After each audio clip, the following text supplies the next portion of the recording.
Yes, hello. I am James Rowlands, and today is a WNR470. It's Wrestlemania, baby. I'm not alone. I have the pleasure to be joined by, alongside me for every WWE and AEW show, it is, of course, the fantastic Jxie Scarlett. How's it going? WrestleMania Day, WrestleMania weekend, eh? It is WrestleMania. How you feeling? Excited. Looking forward to kind of seeing the outcomes that come night one. We've got a lot to talk about, so here we go. Yeah, without a shadow of a doubt. Of course, Monty and Gina are preoccupied, but like I said, we've done it before and we're going to do it again. And of course, we are live. And what show we have? Raw and SmackDown review, Hall of Fame, running through both nights, and of course, predictions. But we're going to start with news. And the news coming out at the moment is about Davey Richards. And I'm not sure if you heard this or not, Jaxie, but he has retired.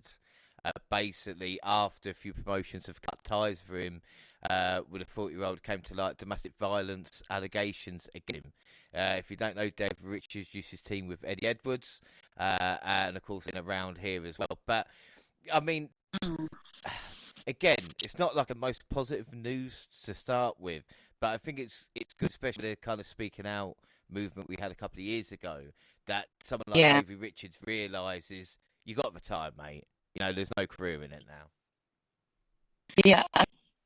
It's hard to see any sort of personal issues coming out on a cross issue, but if this is the only way that there's some form of repercussions for one's actions, regardless as to whether you're a wrestler or not, you need to face consequences.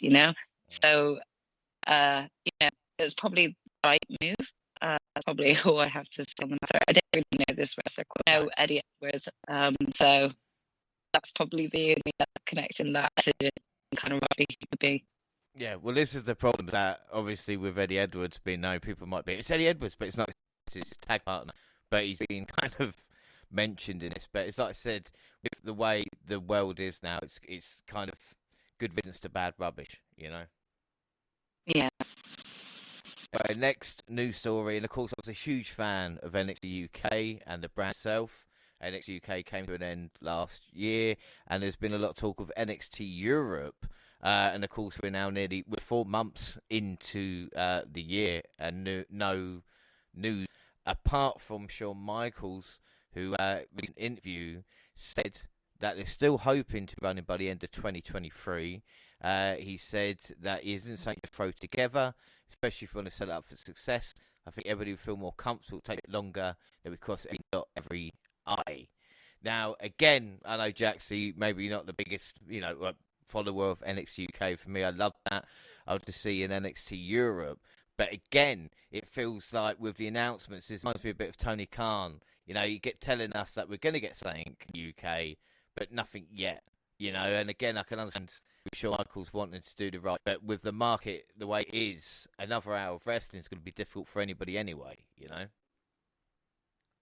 Yeah, I think it is pretty hard to imagine at this moment in time. I think until substantial get sort of promoted, it's pretty hard to picture sort of how much is going into this, the thought process of this. So, I mean, it's one of those things where it's like, and, watch and we'll find out. But yeah, with how quickly sort of things fell apart for NXT UK, I just don't have much faith as of yet. But I'm always open for surprises, and if we could get more prominent UK wrestling over here, the more the merrier. Yeah, I think without a shadow of a doubt. And then the story that just doesn't end in a now deleted Instagram story, CM Punk responding to what appears to be a claim by Dave Meltzer. He basically, Punk's first match back in AEW, broke his foot, ended up being a title unification squash match. Punk beat Moxley in a rematch. Meltzer said Punk agreed to it, and then in AEW he got a legal letter saying he wasn't down to do it, but he was. Punk basically said I wasn't cleared to come back to wrestle. The plan was to wrestle at the pay-per-view. He said it was Moxley's idea. He said he wouldn't lose. Moxley said he wouldn't lose to him. He never experienced anyone refusing to lose. He said he just laughed. They kept saying it's a squash match. Punk then said, "My health is more important." Liar, Jericho, stooge. Plans have changed, but I never put a company above my health ever again. And I get the sense of deja vu, because isn't it what Punk said when he left WWE about his health as well, you know? I mean, I think with Sam as of late, it's kind of like just speaks on his mind currently at the time, you know? And it ends up contradicting a lot of he's said. Got to kind of take what CM Punk with a pinch of salt. Yeah, what? Creating some bad, like he's doing some bad. He's right. He's saying bad stuff right now. That's gonna piss a lot. That is pissing a lot of people. I'm not sure whether intentional of him. You know, like Punk has never had any filter. Really has. I mean, I wonder where he thinks. Yes, it's an interesting one with Punk, you know, because it's like I said, Tony. Obviously, I mean, Tony Khan's made a mistake now, and I don't see him Punk. I mean, would you ever see him come back to AEW, or do you think they're just him pickloading for the next few years? It's a tough one, because I want to say yes, because there's so many matches that, you know, when he was still a current wrestler and part of the roster, there's still a lot of dream matches that I would have loved to have seen Punk in. However, it's pretty hard when Punk is just pissing off a lot of people. You know, he started off with the EVPs and everything. Like, now he's talking a lot and kind of getting some throwback from like the likes of Jericho and Moxley right now. So I'm not sure whether or not like he would want to come back to like maybe more tension in the locker room. I don't know if that would make it worse, or if he can actually, I don't know, that them all just reconcile and actually just put it in the past. You know, that guy thing where, like, you know, 1 minute they're each other's enemies and then the next minute they're hanging out and playing football or whatever. Yeah. So, yeah, I don't know sort of what situation Punk is in right now. I mean, quite frankly, I really was looking forward to seeing like Punk actually attend and wrestle in a Forbidden Door. So some resolution does happen between AEW and Punk. What do you think?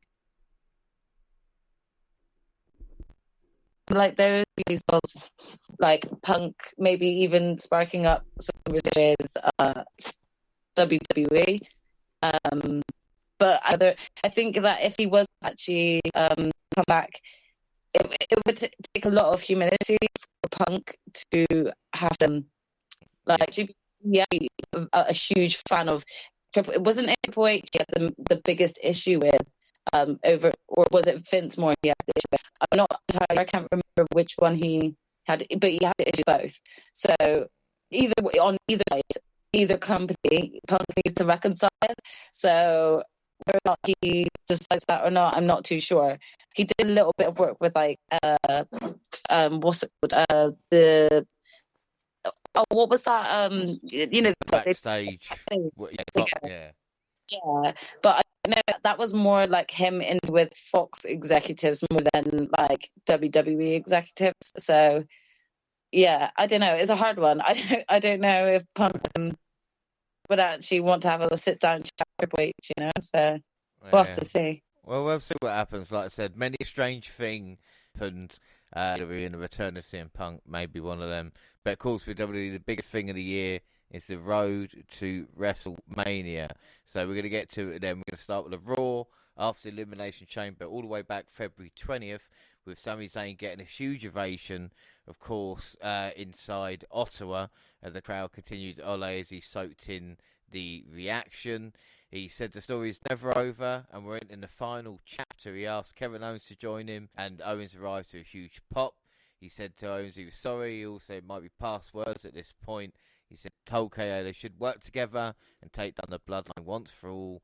Owens said he didn't want to do what he did for Zayn. He's willing to fight the bloodline, but alone. He was still mad. If he wanted help, he should ask Jey Uso. Cody Rhodes came to the ring for a promo, quickly interrupted by Paul Heyman, who had a neck brace. The Wise Man got over Rhodes' skin a bit by bringing his family into it. The American Nightmare warned Reigns not to send Heyman to see again, and said he would see him soon. And this is the kind of story that we've seen on Raw and SmackDown as well. We're going to kind of get into the more details of it with Cody kind of trying to. What are your thoughts, Cody, trying to bring Owens and Zayn together? Do you think this gives Cody a little bit of a rub as well because of how popular Zayn and Owens are, and it kind of helps his popularity in a way? Yeah, I do. I also think that, like, in the past, Cody has been judged by certain fans when it comes to sort of how independent he can be or not a team player, maybe in certain aspects. So by him actually even kind of uniting a team that everyone loves, I think there's that aspect of seeing like some formation happen to be able to take out the bloodline as a whole as well. They've been sort of dominant for the past 2 years now, so it's a way of like also kind of looking at what sort of teamwork can come out of rallying a separate group that aren't entirely a group. But yeah, it does do Cody a lot of favors, just sort of adding to sort of the build up between Roman and Cody. Yeah, the thing is, it's the opposite of, like you said, a lot of people have done, and even with like Drew McIntyre going it alone. It makes sense to kind of, like I said, take out the people before you have to face the kind of the big boss, as it was. Or you get to the king, kind of like a chessboard. Yeah, exactly. Yeah, Seth Rollins wants Logan Paul for costing him the US title. Bailey hosts an episode Ding Dong Hello with Dakota Kai and Io Sky, who appeared. Lynch and Lita came to announce their intention for a future women's title shot. Elias came out to try and issue a challenge for WrestleMania, but was quickly taken out by Bobby Lashley. The Almighty gave a quick promo directed to Brock. Speaking of it, Omos challenged Brock Lesnar for WrestleMania. I mean, poor Bobby Lashley. After what happened at the Chamber with a DQ finish, we thought maybe, finishing the rivalry with Brock at WrestleMania. We were going to have the Bray Wyatt match, which of course was the injuries. It's been tough, especially when Bobby has had he beat McIntyre with the WWE title on the line 2 years ago. I'm still not over that, I mean, again, you kind of just outrightly just talked about all of the bad luck right now that Bobby Lashley is having. I can't deny my disappointment at really not getting a chance to see Bobby on the WrestleMania stage this weekend. I happily would have taken another Brock v Bobby, especially because of the outcome at Elimination Chamber. Does it entirely leave me feeling a little bit bitter towards the match? Slightly, because I feel like that should have been Bobby, really, and then none of this would have happened. But yeah, he's just having bad luck lately. I really hope that they're not going to kind of. I hope he's not going to dip off this bandwagon and we not see him every other episode. I still want him pushed. I don't feel there's been any retribution against Brock after the low blow, so we need to follow. Well, and again, not to send you on a kind of tyrant as well, but there's a lot of rumours that the Brock Omos match was because McMahon wanted it. Do you feel Vince has got his finger in the ruined that? Me games. Story with that. If that's actually true, fuck you, Vince. Yeah, fuck you, Vince. Well, the main event for Raw was Austin Theory versus Edge, with Finn Balor interfering towards the end. Theory to beat Edge. I mean, you could argue that Austin Theory pinning Edge is the biggest result of his career, and it was kind of just put on a Raw in a weird way. I know Edge is probably not the same Edge that he was, but still, it's a big win. Yeah. I mean, to be honest, I watched that match, and not only was I impressed by it, but I did not see that outcome happening. And I really thought to myself at that moment when he won, this is the thing. I mean, especially going into like John, getting a win over a legend, like yeah, I'm happy for Austin Theory because he's actually being utilized in the right. I remember when he was Vince's boy, and it just did not work for me. It did not. But I'm actually growing a lot of respect for the character work he's level. I've noticed like how much more aggressive he is in the ring and stuff. He's doing an excellent job right now, and that win was definitely a Move on to Smackdown, February 24th. The Dominic Mysterio interrupted a respectful exchange between Ray and Santos. Paul told Jimmy Uso that Solo should stay with him while the tag team champion goes to the ring for his promo later. The advertised between Charlotte and Rhea was less a preview, more of an excuse for Dominic promo, about his father messing him up. That was big. Karen Cross did beat Ray, and afterwards repeatedly trapped his dad at an angle that saw Ray appear ready to physically respond, only to walk out. And then Jimmy Uso hit the ring for a show closing promo, told his brother Jay that he needs him now. Instead, Sami Zayn from the crowd used his former dog in the back and forth. You can be the honorary used to remember that. Zayn asked Jimmy blamed Zayn for his dismissal from the bloodline, but the underdog from the underground assisted Roman has been nipping everyone for years. Uso appeared, things turned physical, and so to go hit the ring and chase Zayn off. And then we move on to Raw February 27th with Jimmy Uso and Solo making their way to the ring with Jey Uso nowhere to be seen. Jimmy did a promo trying to claim the bloodline was fine. He played off the drama as Roman Reigns would continue to run the show. And again, it was really interesting to see between the two of them, because we know the problems with Jey involved with Jimmy. The main talking point from that Raw was Becky Lynch and Lita winning the Women's Tag Team Championships against Sky, with Trish Stratus helping them win. Again, the Women's Tag Team titles, and we're going to talk about this, the women's booking leading into WrestleMania has been really, really bad. What are your thoughts on putting the tag titles on Lynch and Lita, which might be a good idea in theory, but with no story behind it, doesn't really help? Yeah, I mean, when Lita came back to kind of just help out Becky, I kind of saw this coming, and kind of knew when the match was called that they were going to be winning this. It's kind of bittersweet, because especially when you sort of Trish was brought back, like sort of like a week after, to kind of help them out again, or actually during that match, I think she came out. It's kind of bittersweet, because of if they were going to win the tag titles, I would have actually loved for it to have been Trish and Lita. With so much lack of build up for both Trish and Lita's sort of return to this, it's kind of felt like a lackluster match together, really sort of like for a feel good fan base with Trish and Lita. I love seeing them actually come back, and I'm really excited to see them in the ring. So not like I'm not excited for this, but I actually am. It's just when it comes to the women's tag titles right now, I don't really know whether or not putting belts. It was a good idea putting belts on Becky Lita, yes, because Lita deserves something after the treatment sheet upon retiring. However, I just feel like putting it on Becky and Lita is nothing significant to amplify the titles in a way that should make them feel important. Do you understand what I mean? No, yeah.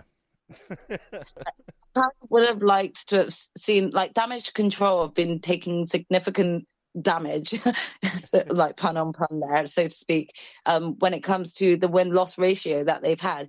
Having the belts back on them after they were taken off abruptly again before, I thought, maybe they'll actually do something significant with this group. Maybe even if Bayley's not in the title picture right now, having both Dakota and Io as the tag champs, they're both excellent wrestlers.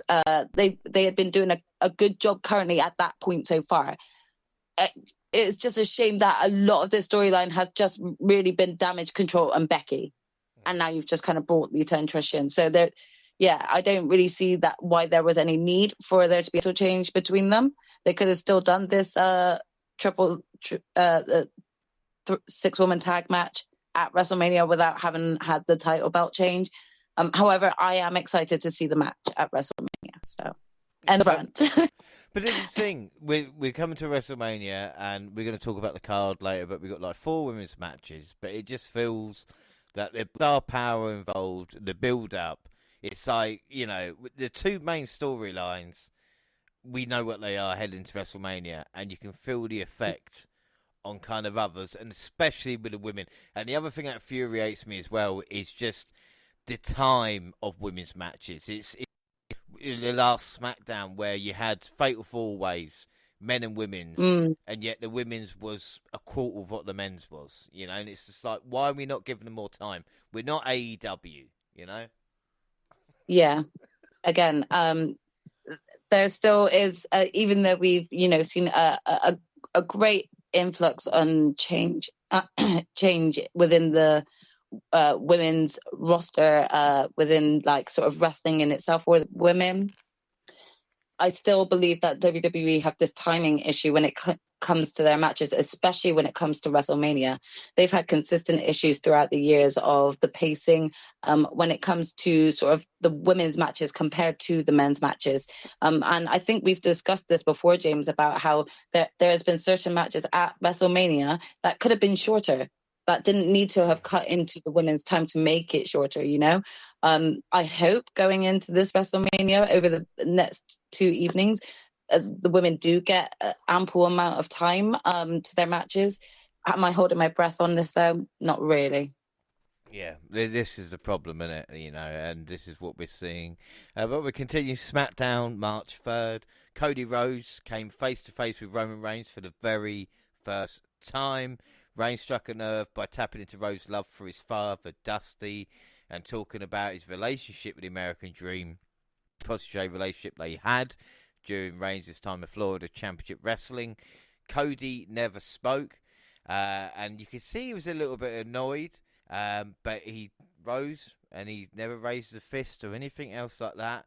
He said that he will beat Reigns in the main event of WrestleMania. And it's funny because Cody has mentioned the fact people keep mentioning Dusty, and he said it's not about Dusty, it's about him.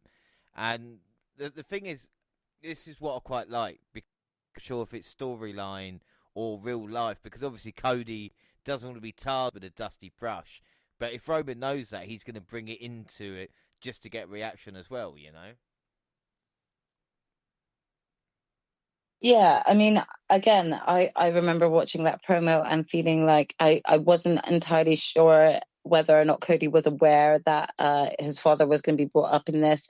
And he didn't really look entirely comfortable, you know? You can tell that Cody is really trying to solidify a legacy that is for himself and not just built upon his father's sort of legacy he already has. You can tell he's extremely proud of what his father has built. However, you can see he's really trying to come into his own and really kind of solidify himself as a separate sort of wrestler compared to his father. We do see that he's changed a lot since returning to WWE, but it does actually build to the tension of the match. So, I mean, they're both doing a great job, and Cody has a lot of patience. So, even if he wasn't expecting for any of that to be brought up, he kind of really kind of played it off well and, kind of held himself together, you know? Yeah, without a shadow of a doubt. Santos. Hang on a minute. Right. That's fine. I've got this. Santos lost to Dominic Mysterio. We see Ray interrupting afterwards and saying he refused to strike his son again. Drew McIntyre called out Gunther, gets everyone else instead. LA Knight, Day, Karen Cross, all interrupted, wanting to get a title match at WrestleMania. We see Jimmy told Roman Reigns on behalf of his brother Jay, leave me the hell alone. Reigns told Paul Heyman if Jay is not on, and in the bloodline by next week, he's holding Jimmy accountable. Sami Zayn vs Solo Sikoa. This match went one would expect, and of course, Uso resulting in a tainted win for Sikoa. After most Sikoa and Uso beat Zayn down, Uso stopped him off to do it instead of result. Zayn got up, fended both men off, and escaped through the crowd, infuriating Reigns backstage. March 6th. Raw opened with a shot of most of the bloodline arriving back with Paul Heyman speaking to Jimmy and Solo about their responsibilities on the show. So the first match saw Sikoa take on Kevin Owens, which ended in a DQ, which again was a little bit disappointing. Sami Zayn arrived to save KO from a beating, which got a huge pop Sammy offered a hand, but Owens didn't take it. See, they're teasing us. I have to mention it, Jxie. I don't want to, but it is on the card. The Miz is hosting, which again, the Miz, out of all the people Triple H doesn't like, the Miz has had nothing. Consider he was WWE champion, like a year and a half ago. But he had Miz TV with Seth Rollins and Logan Paul, and Rollins and Paul traded insults, with Paul getting the upper hand with a sucker punch. Again, Rollins deserves better. There's no doubt, but he is making this feud work, and the Miz is actually doing his part as well, helping like Logan Paul actually kind of get this reaction, you know? Yeah, I mean, I must admit, I'm not. Everyone who follows the WNR podcast knows I'm not the biggest fan of Logan Paul. However, I do think that both the Miz, having had that sort of history at having a match alongside Logan Paul at WrestleMania, and then having the likes of Logan Paul taking on someone like Seth Rollins, they're both doing an excellent job with like the promotion behind this match. And I gotta say, I'm looking forward to this match. You know, I think that Seth has just done such a good job at putting Logan Paul on a bigger stage and actually making fans react to him.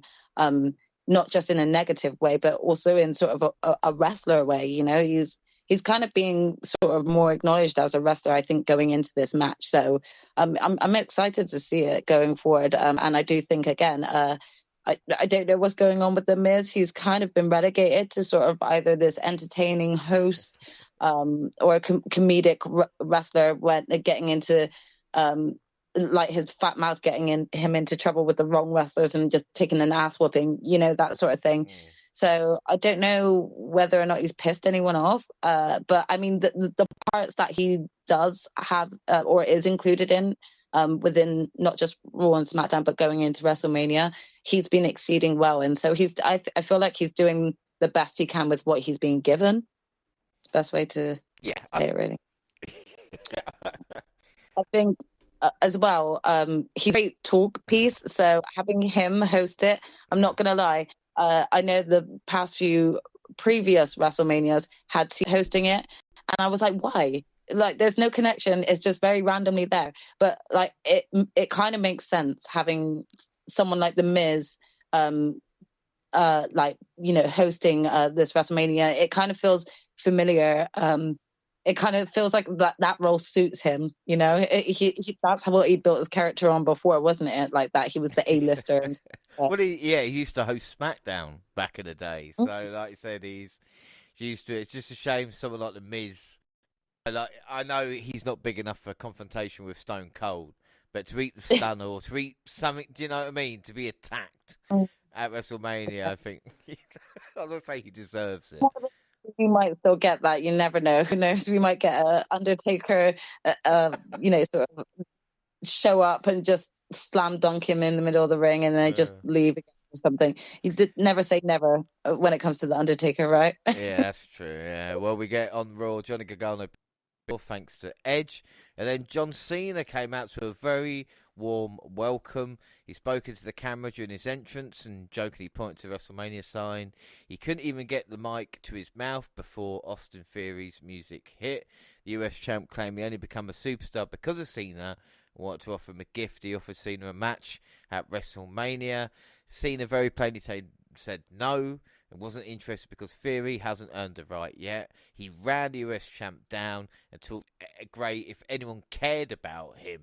Theory, to his credit, mocked Cena's bald spot, and the veteran showed to the camera to prove he didn't care. And it's one of those things where, you know, again, I know you've already mentioned it, but Cena went back to that like 4 times, so you knew it actually did annoy him a little bit. Again, Cena did accept the challenge for WrestleMania, but a lot of people were saying Cena, Berry, and Theory. But I think Theory, to his credit, had the best shot spot in a weird way.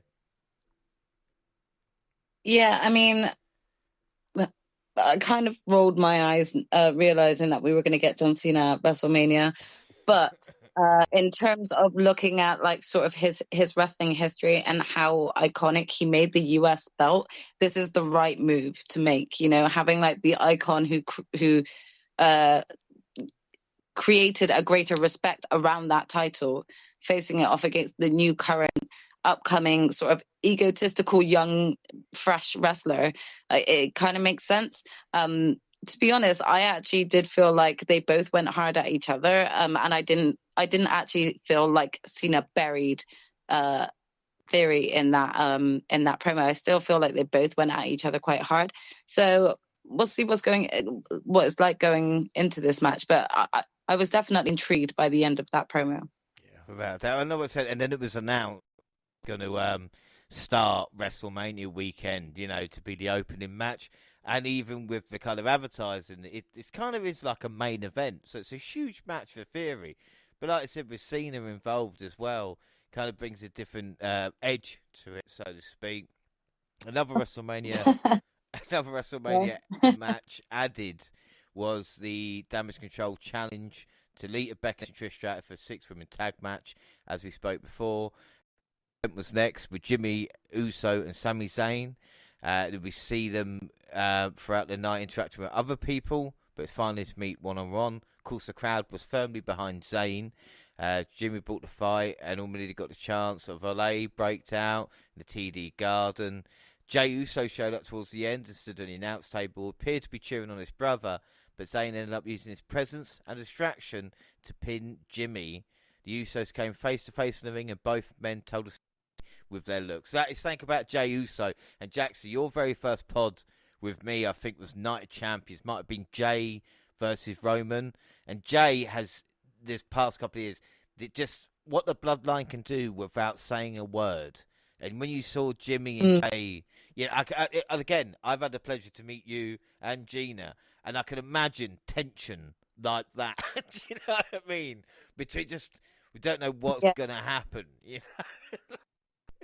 I mean, I can certainly say that watching that whole moment between Jey and Jimmy, it was just kind of, from a twins point of view, it was heartbreaking because you didn't know what was really going to happen, and you could just see so much being said without needing to be said out loud. I mean, that's just sort of the way of not only twins, but I could say, like, you know, even siblings. Like, if you've got that much of a connection, so much can be said with just a look, you know.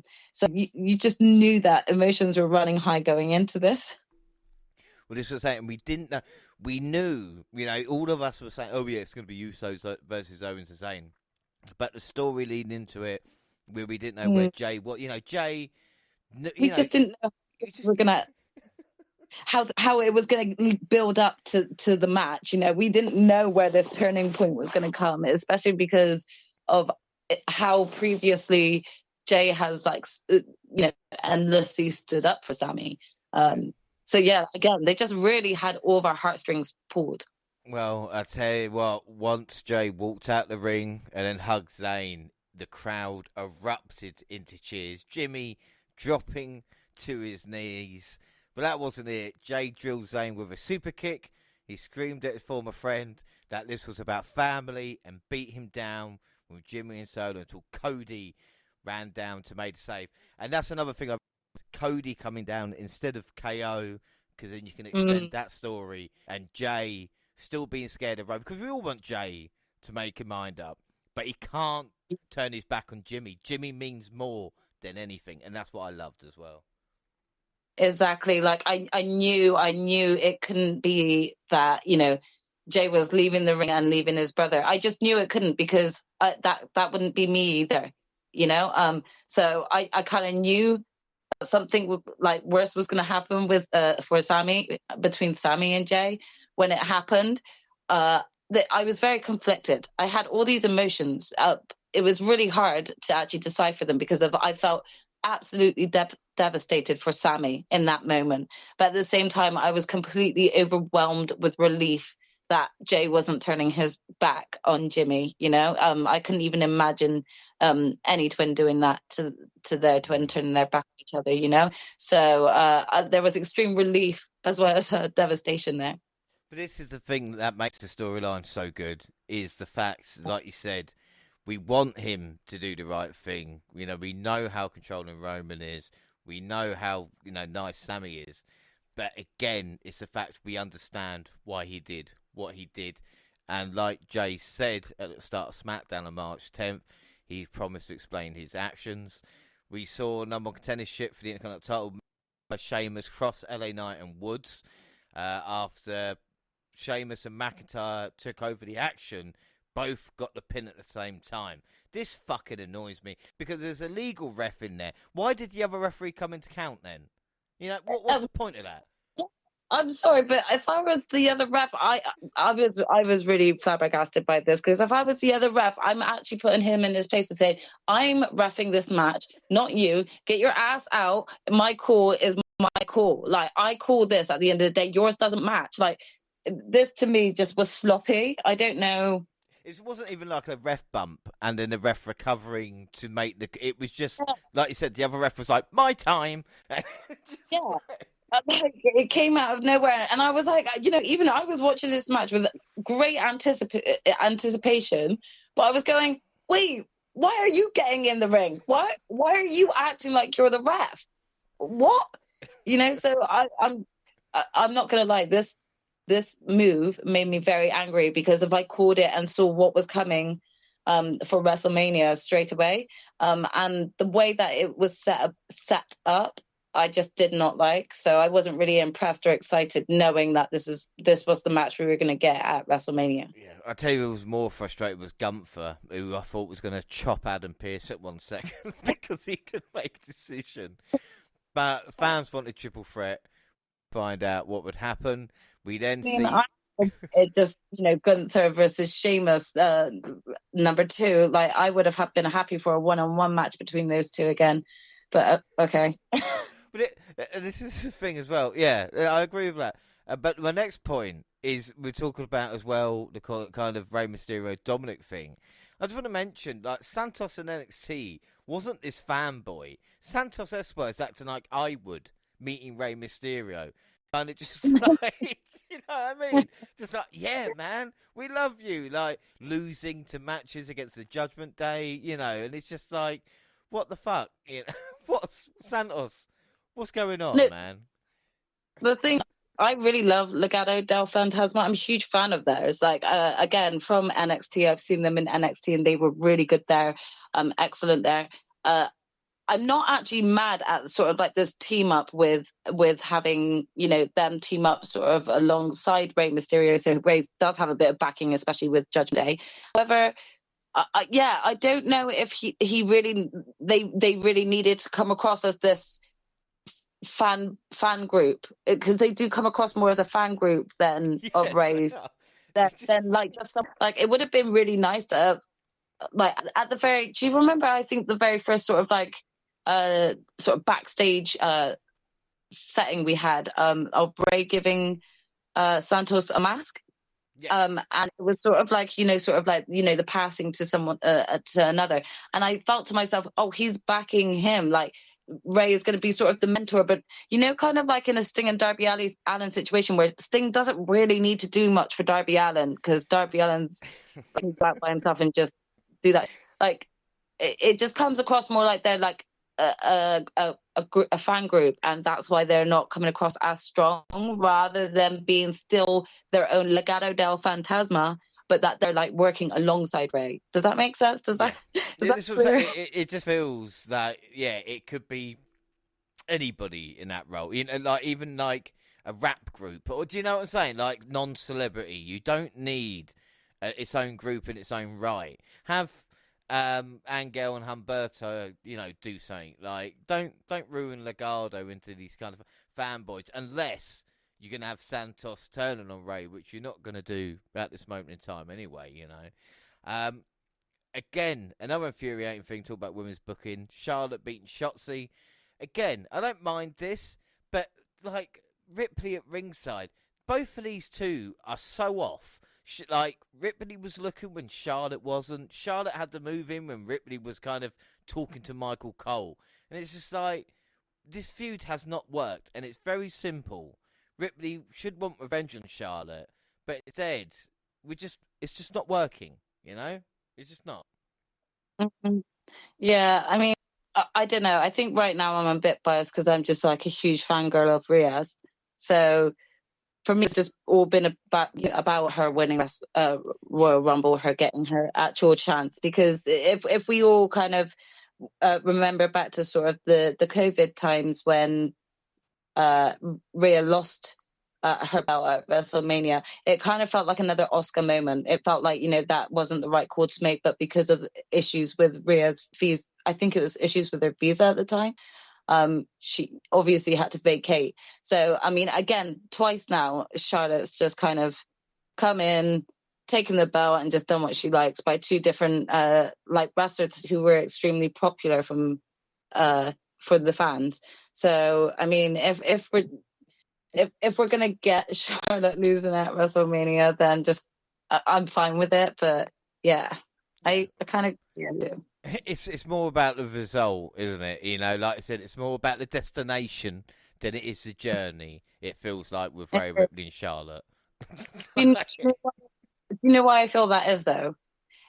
Because unlike, again, if we're having to compare it, which I really don't like to compare men and women's wrestling at all, but in terms of storyline, there is none. Charlotte's reign as the current Smackdown Women's Championship has been very minimal. She literally just returned and picked it back up on a random Smackdown, like on her first day again, and it was just like there, So for a lot of us, and we're ready for anyone to take the belt off Charlotte because we're just like, you didn't even earn a title shot. You just came in and just freaking pick it up like you a fucking queen. I know that's what everyone calls you, but seriously, yeah. So I think anyone's just ready for her to be just like dethroned at this point. True that. Well, we see Jey Uso admitted that he didn't want to do what he did, but Jimmy Uso is his brother and he would do anything for his brother. In their promo, Jey looked uncomfortable, even conflicted, while Jimmy smiled. Jey blamed Zayn for pushing him into this position, calling him selfish. Jimmy turned his attention to Cody Rhodes, who arrived in a suit. American Nightmare took off his jacket when he prepared to fight. Sami Zayn appeared from behind to attack Jimmy, while Cody and Jey brawled to the crowd. Zayn and Rhodes finally took the ring and stood tall together. And Michael Cole saying Rhodes made a critical mistake getting involved in the business of the bloodline. He already is, isn't he? Like, how more involved can you be if you're challenging Roman Reigns? Why would this be a mistake? Yeah. I didn't really understand what he meant behind this, to be honest, because Cody got himself involved the minute that he won the Royal Rumble, so there was nothing. It was inevitable, Paul. So, what do you want him to do? Well, might as well give him some hours going into WrestleMania. Just be sitting in catering, just waiting to be called for your main event match. Just don't speak to anybody, I suppose. March 13th, Edge and Finn Balor agreed to face each other inside Hell in a Cell. And we talked about time of matches as well earlier. I've no doubt this Hell in a Cell match is going to be 20-25 minutes. But should I be excited more for this? Because I'm thinking Edge, Balor, I like both, but what is it that we're missing? I mean, are you kind of hyped for this match? Or are you a bit like me just going, meh? I actually am. I'm actually interested in this match. I actually think it could be one of those rare hidden gem ones that are really that goes really good. I kind of got a little bit more excited when sort of we were teased with the Demon Finn Balor possibly coming into this match as well. But I don't know why. But I was really happy to kind of see Finn Balor being put on a main event match, a main event caliber match in WrestleMania. They've been doing excellent work with building up the Judgment Day, and I didn't think that the Judgment Day were going to get as popular as they did. And right now, a lot of that work is because of what Dominic and Rhea are doing. So I'm really kind of happy that they've not really dropped the ball on Finn Balor as well being a prominent member of the Judgment Day too. I'm kind of actually looking forward to it. Well, I'm glad because, like I said, I don't know if it's feud's been around for too long, or it's just, I don't know. But like I said, I'm hoping I watch it and then it just clicks, but just something just a little bit off. Omos and Brock Lesnar faced off with Omos doing it. I think this was this week. It might be. I mean, all their segments had been the same. Like Omos showing how big his hand is, Brock going, "Whoa, dude," and then kind of get thrown out of the ring. That's what we know what's going to happen at Mania, but that's the build-up. Smackdown March 17th, Cody Rhodes attempted to be a mediator between Sami Zayn and Kevin Owens, bring them together against the Bloodline. It didn't work, despite his and Zayn's best efforts to sway Owens. The prize fighter questioned why he'd want to align himself with someone who does not want to be his friend. And then he walked out. Zayn approached Owens backstage and told him they are friends and he loves him. To which KO responded by driving away from the arena, but not before looking over his shoulder at his buddy. And another question has been asked of Rey Mysterio: if he fight Dom? And still, no, he would not. Even though Dom called his dad a disgrace, Rey would not hit him. Wade Barrett announced 2 WrestleMania Showcase matches, 1 men's and 1 women's, with 4 tag teams in each. Liv Morgan and Raquel Rodriguez qualified for this one. And then finally Charlotte and Ripley threw down in a brawl that could not be contained. Did have a good line. When I was a kid, wrestling was built on Rhodes as a challenger and Flair as a champion. She said there were similarities then and now. But like I said, we needed that brawl with Ripley and Charlotte, didn't we? Because it was just too much fucking around. We want Ripley just to smash Charlotte, don't we? Exactly. Like, I want this one to be like a real sort of like clash of the Amazons. That's kind of what, like, the idea that I've got going into this match. I want to actually enjoy this match, and not just because of the fact that I am totally on Team Rhea's side, but just kind of seeing that glimpse, I'm like, yeah, this is what I want at WrestleMania, just them beating on each other and Rhea just really inflicting that dominance, Yeah, without a shadow of a doubt. And then we get to find out who would face Gunther at WrestleMania as Drew McIntyre and Sheamus faced off. Of course, hard-hitting match with the trademark finishers. Sheamus went for a brogue. McIntyre countered with Claymore. The result was a double count-out. Gunther came to the ring and he got the answer that he wants, a triple threat match. Now, Jxie, people keep mentioning Gunther and Sheamus' match at the Clash. But you throw McIntyre in there, and this honestly has the ability to be the most hard-hitting triple threat match in WWE history. And that's not a joke. Oh, yeah, I have no doubt that, even though a lot of people were highly anticipating getting Gunther versus Sheamus too, I have no doubt that adding Drew to this match is not going to make it any less exciting. I feel like that the build up to this, in terms of the outcomes of both of these matches, sort of just were really annoying. So in terms of the build up, I've not been very excited for it. However, I do know that this match is probably going to be one of the best of the nights going into it. So I'm looking forward to it still. The build-up has just been a bit blah for me. Yeah, this is the thing, is like the 3 of these just need to go, and just once they start slapping each other in the face, that this will just be, I cannot wait, for the first time since Jey Uso's stunning betrayal of him, Sami Zayn came face-to-face, considered brother. Fired up Uso admitted he never trusted Zayn initially, but let his guard down and was proved right. Zayn took exception, telling Uso he had the choice to stop taking Roman Reigns' abuse and be his own man. He claimed that Jey was not mad at him for hitting the tribal chief with a steel chair, but rather Uso did not get to do it first. Isn't that right? Do you know what I mean? We're all listening to it and going, damn, Sammy, like, you spitting the truth there, son. And Jey probably is pissed off by it. Yeah, I mean, you could tell. Jey wears his emotions right on his face. You can really tell. It's pretty hard not to see it.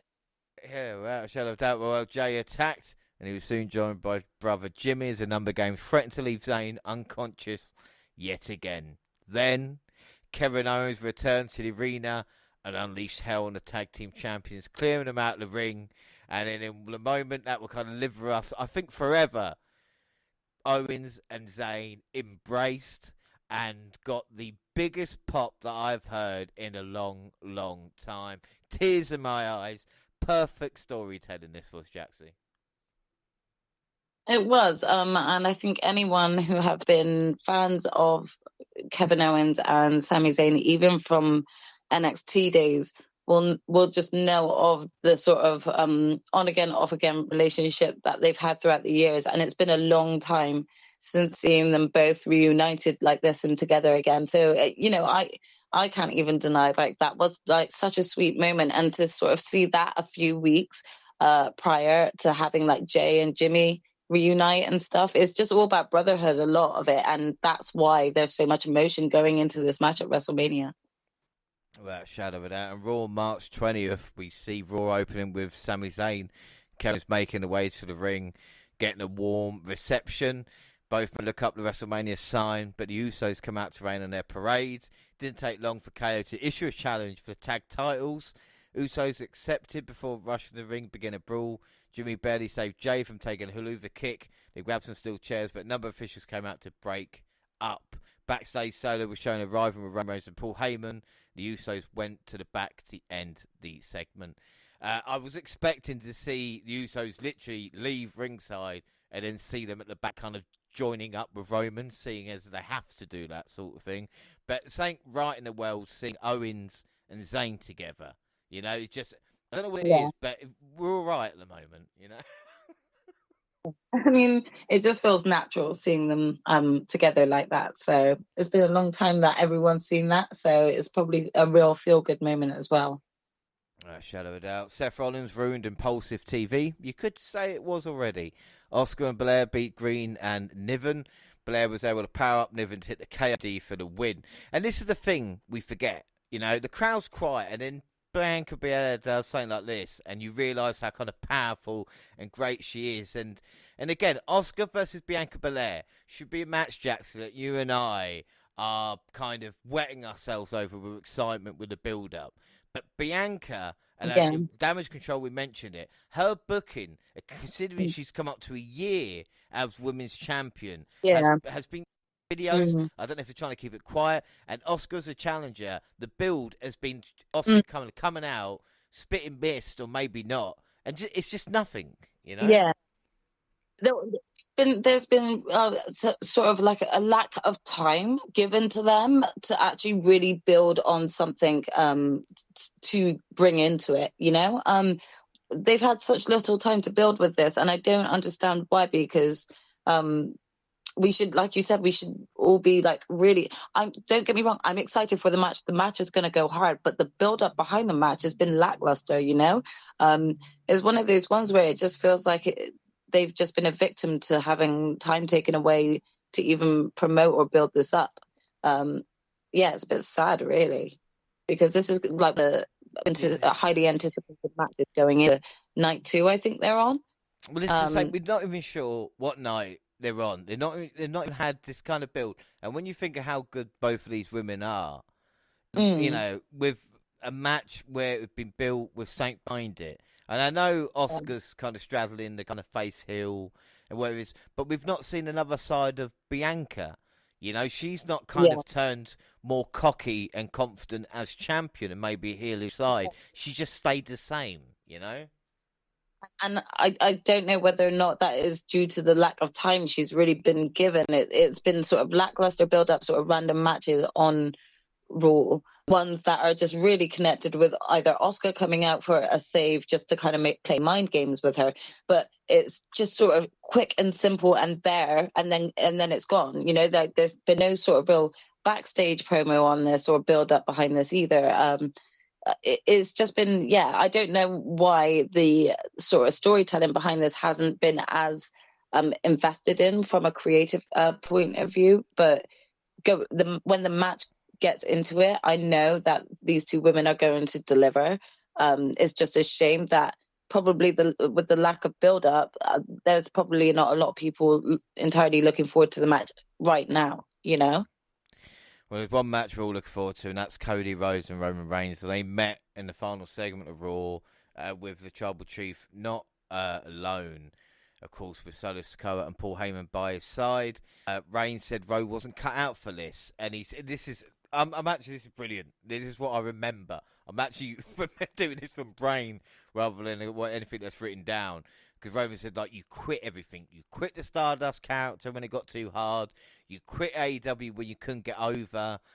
You've come back here, and the night after WrestleMania, you will quit again because you failed to beat me. And Cody knocked out the park by saying, Roman, what about you? What about after WrestleMania when you're there without the championships and you realise you're a Roman without any reigns and you're a tribal chief without any tribe? And again, Roman, the look on Roman in his eyes, where his eyes just moves, contemplating it. That was like the first. Yeah, that was the first moment where Roman probably felt fear about losing. Yeah. You know, I really think that was the first time he really thought, shit, you know? That's what I'm saying. Cody was ready, and Roman then had to question himself and thinking, no, but it's true, because if he hasn't got the power, he who has the gold has the power. And if Roman hasn't got that gold, then irrespective of what happens with the Usos, will Jay still step in line? And what about Solo? You know, Solo is there, for, in my mind, to take Roman out when his time is done. Like, I mean, I feel like there was so much sort of underlying what are the words, hints about what could potentially come for the future storyline of or what will happen to the bloodline after. And again, Cody is a king when it comes to promos. He delivers them so excellently, and the way he articulates himself in his comebacks and what he actually says, he's not just doing it to, like, he doesn't come at you out of spite. He is coming at you with the truth, and you can actually just really feel every word he's saying. So even when, like, you know, Roman wanted to go ahead and, you know, sprout the whole, you left AEW because the crowd weren't over, like, the fact that even Cody's comeback was, I actually helped create another promotion that allows more wrestlers to be hired. So I really don't mind where I am because I know what I've accomplished. All of that, like, you know, I actually felt that excitement and that drive and that build. You know, he's so excellent at being able to really get under your skin, but just with how sincere he is, not even out of spite. This is what I was like. This is why it's kind of working so well, if you know what I mean, especially with that kind of exchange between the two. Smackdown, March 24th, just 9 days before he challenged Roman Reigns. Cody kicked off Smackdown with a contest against Ludwig Kaiser. Yeah, I mean, Ludwig impressed.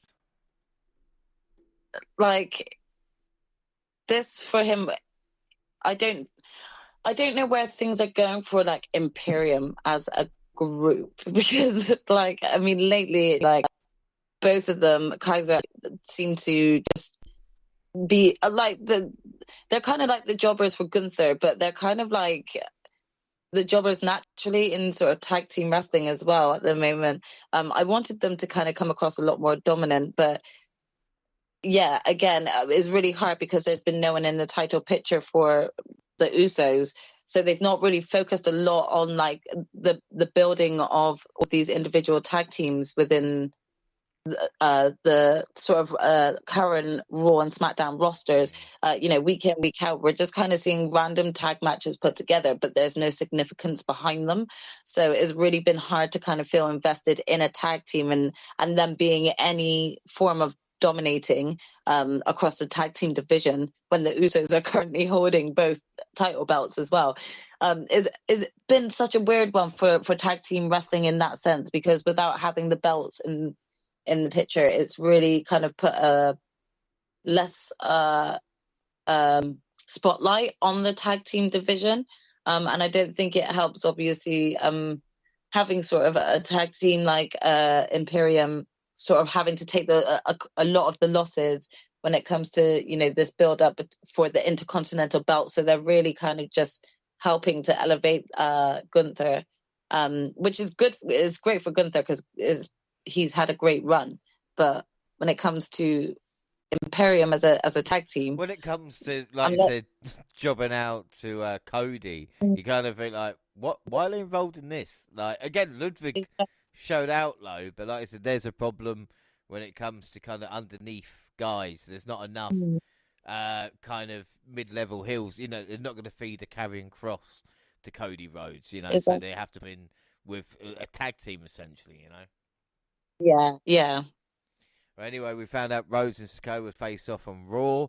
Rhodes said to Sikoa, they find out he's not ready. Which again, a great line from Cody. Even the fans charted that Sikoa is not ready. Of course, Reigns stopped him on Raw for attacking Cody, and he said Reigns will find out at WrestleMania he's not ready either. We had a really weird Charlotte Flair promo. Charlotte is really unlikable. I think this is the problem. And with the what chance, she forgets she's a babyface and just goes back to Charlotte, you know? Yeah, I mean, I think this just goes back to my point, which I won't reiterate too much on, but I think it's the build-up behind Charlotte even getting that belt back. She came in and she just capitalized off of an already beaten Ronda. Ronda had just a great match against Raquel Gonzalez, and Charlotte just came in, demanded it right there and then, and just took it. You know, I think that there was like an extreme unlikability about her from that point of view, and they really did then like try. I think at some point they really did try to like kind of turn it so that she is a baby face, but she's not doing anything to help herself when it comes against Rhea Ripley, because she's kind of coming across like her arrogant self. Yeah, this is the problem. It comes to the surface, you know, you can't help it, and it's you're meant to be a face, but all of a sudden Ripley is more liked. WrestleMania, she'll probably get more instead of. Well, anyway, Dominic Mysterio wanting a match with his father. Well, after Smackdown, he finally got it. We see Ray battling LA Knight, with Knight scoring a tainted victory. But the meat of the segment came moments later, with Dominic taunting his father by disrespecting his own mother. He told his mum to shut up. Dominic explained from the influence for the most anticipated matches. This drew Ray back to ringside, where he finally punched his son as hard as he could and accepted his WrestleMania 39 match. Jackson, would you ever thought that the build-up to Ray versus Dom at WrestleMania would have been done so well? We're looking forward to watching Ray kick Dom's ass. Yeah, well done to both Ray and Dominic. Even Aaliyah and their mother as well, because there was so much emotion going into that. But the minute I heard Dom shout "shut up" so loud in his mother's face, I was like, "Oh, Dom, Ray, you need to hit him on behalf of everyone right now." And it felt extremely satisfying seeing Wolverine smack him one. So yeah, definitely excellent storytelling. I'm very excited to see Dominic at WrestleMania. Yeah, without a shadow of a doubt, really, really good stuff. Jxie and Natalya cashing a ticket to the contest, beating Xylee and Lacey Evans. From there, Ronda Rousey and Baszler returned, revealed they've been added to the match as well. Contract signing for the Intercontinental title turned to chaos, with signatures happen before Butch attacking Gunther. This set up a match between the two. Pete Dunne versus Walter for the next UK title delivered some classic battles, and this was another good one with Gunther getting the win. It's weird to think where Gunther is compared to Butch at this moment in time. Definitely. I think all this match served to do, from my point of view, was remind great Pete Dunne is as a wrestler. Make me miss Pete Dunne, you know. I must admit, it was such a hilarious moment just having Gunther talking, and then he's like, "What are you looking at?" to Butch, and just seeing Butch just smile. It was actually really funny. One of us for sure. Yeah, no, but Butch is good, but again, like you said, at the moment, not getting a lot to do. Then we see, of course, in the segment, Kevin Owens welcome best friend, brother, and overall swell guy, Sami Zayn. friendly banter and a presentation of a new KO Mania shirt this year with Wrestlemania across the front. Gave way to a sneak attack by the Usos that left Zayn lying. Ventral Owen wielding a steel chair. What's crazy to think with Kevin Owens as well, I was thinking about this watching this. If he was to win, he would then become a Grand Slam champion in WWE because he hasn't won the tag titles. I don't know what's more impressive, that or the fact that if this tag title match goes main event, it would be a second WrestleMania main event in a row. Who would have thought that from Kevin Owens a few years ago? Or a couple of years ago even? I mean, I don't know, but I feel like a couple years ago we were actually having a conversation about how underrated Kevin Owens is. So it's just great to see how utilized he currently is. I think every match he's had, at a pay-per-view at the moment has just had so much hype going into it, and just always ended up being such a high caliber level match. So this will be very impressive to see if he can make it as a Grand Slam champion. Yeah, without a shadow of a doubt. Move on to Raw. Last Raw, March 27th. The Miz opened with an episode of Miz TV. He brought out Lynch, Stratus, and Lita, and of course was distracted by Damage Control. This led to Becky Lynch and Io Sky. The man won in a really good match. Seth Rollins beat Mustafa Ali next. Omos and Brock Lesnar had a weigh-in with Brock again getting thrown out the ring.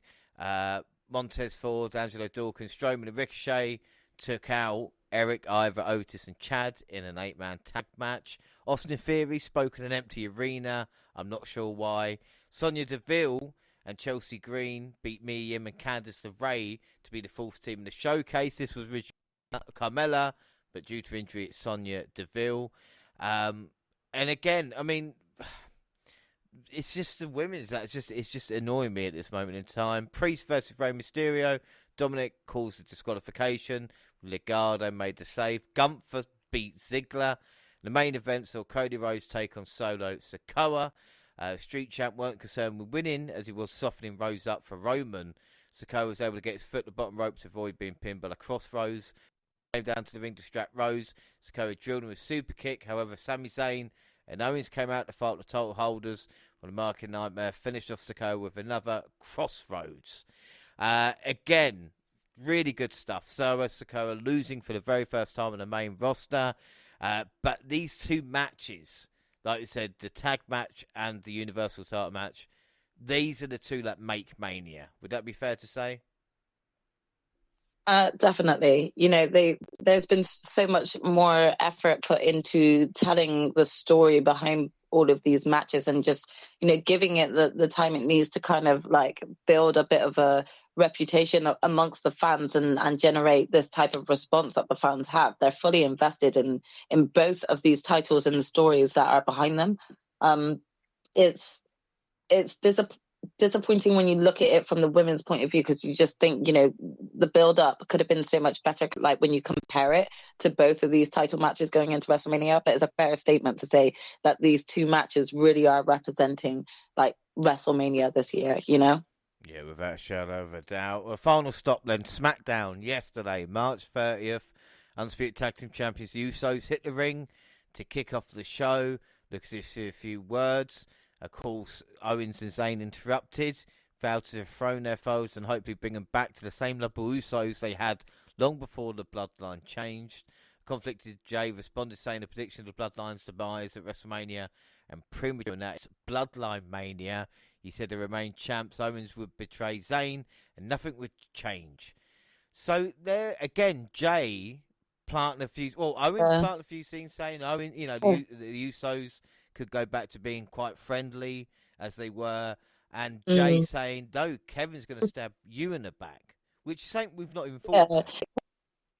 Exactly. There's so much like sort of potential foreshadowing going on there within that whole discussion. But there is also a lot of sort of real talk that kind of took place, especially when it comes to, I think we discussed previously before this sort of how Kevin Owens and Sami Zayn back from NXT time has had, an infinite of ups and downs when it comes to their relationship, and whether or not they're enemies or actual team. So, just already by mentioning Kevin Owens and like his past record of turning on people, there's a lot of potential for people to be like, oh shit, what if this does not go the way we think it's going to go at WrestleMania?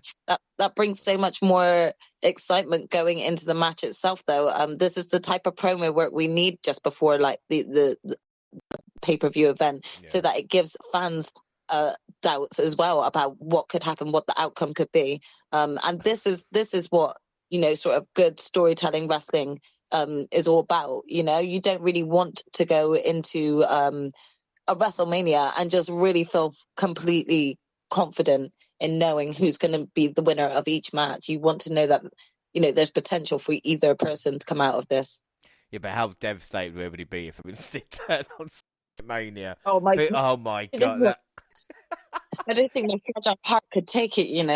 I don't. I really don't. I think I'd end up feeling heartbroken myself, like KO just turned on me. Well, I want to mention something as well, because obviously we're going to WrestleMania 39, and I don't, when we think about tag team matches, there's only one tag match that is main event of WrestleMania, and of course that was the very first one. But I'll ask you this: has a tag title match mattered more at WrestleMania? Because I don't think it has. When you consider Nicholas was teaming with Braun Strowman a few years back for tag team title, the tag titles at the moment are almost more important than Intercontinental and United States as well, aren't they? Yeah. I mean, I do think I agree with you. I can't really think of a time that the tag titles have felt this important going into a WrestleMania match. So the bloodline, again, that's excellent storytelling, is not only just kind of brought in the emotions, but it's really just kind of solidified how invincible these belts really are when it comes to the Usos and being with them, and how dominant they've been. So there's like a lot of like importance going into this match on seeing whether or not KO and Sami can actually take the belts off them, or now if there is any doubt that KO could turn, especially because it took KO so long to actually finally accept Sami back. There's still that underlying issue, or a feeling of, okay, well, what if he's just like, well, fuck Sami over at WrestleMania too? Yeah, that's what I'm thinking. It's going to be interesting. We see Ricochet beating Chad Gable, Eric, and Montez Ford. We had the Andre the Giant Memorial Battle Royal, of course, home to Smackdown. The list was quite impressive with talent, though. And these are nothing to do at Mania. Johnny Gargano, Xavier Woods, LA Knight, Bobby Lashley, Karrion Kross, Baron Corbin, Bronson Reed, Matt Moss, Santos Escobar, Dexter Lumis, Butch, Rich Holland, Dolph Ziggler, Mustafa Ali, Rick Boogs, Elias, Cruz Del Toro, Woken Wild, Marseille Mansour, Carl Anson, Luke Gallows, yes, they're still there, Shelton Benjamin, Cedric Alexander, Angel, Humberto, Ranchante, Lee Adonis, Top Dollar. What has happened to Hit Row as well? Braun Strowman, Otis Ivor, Angelo Dawkins. But Reed eliminated the massively popular LA Knight. Knight was over like Rover, drawing the loudest boos of the night. Reed also eliminated Strowman, but Bobby Lashley won. We mentioned earlier, poor Bobby Lashley. He deserves more lists, but at least he won, I suppose.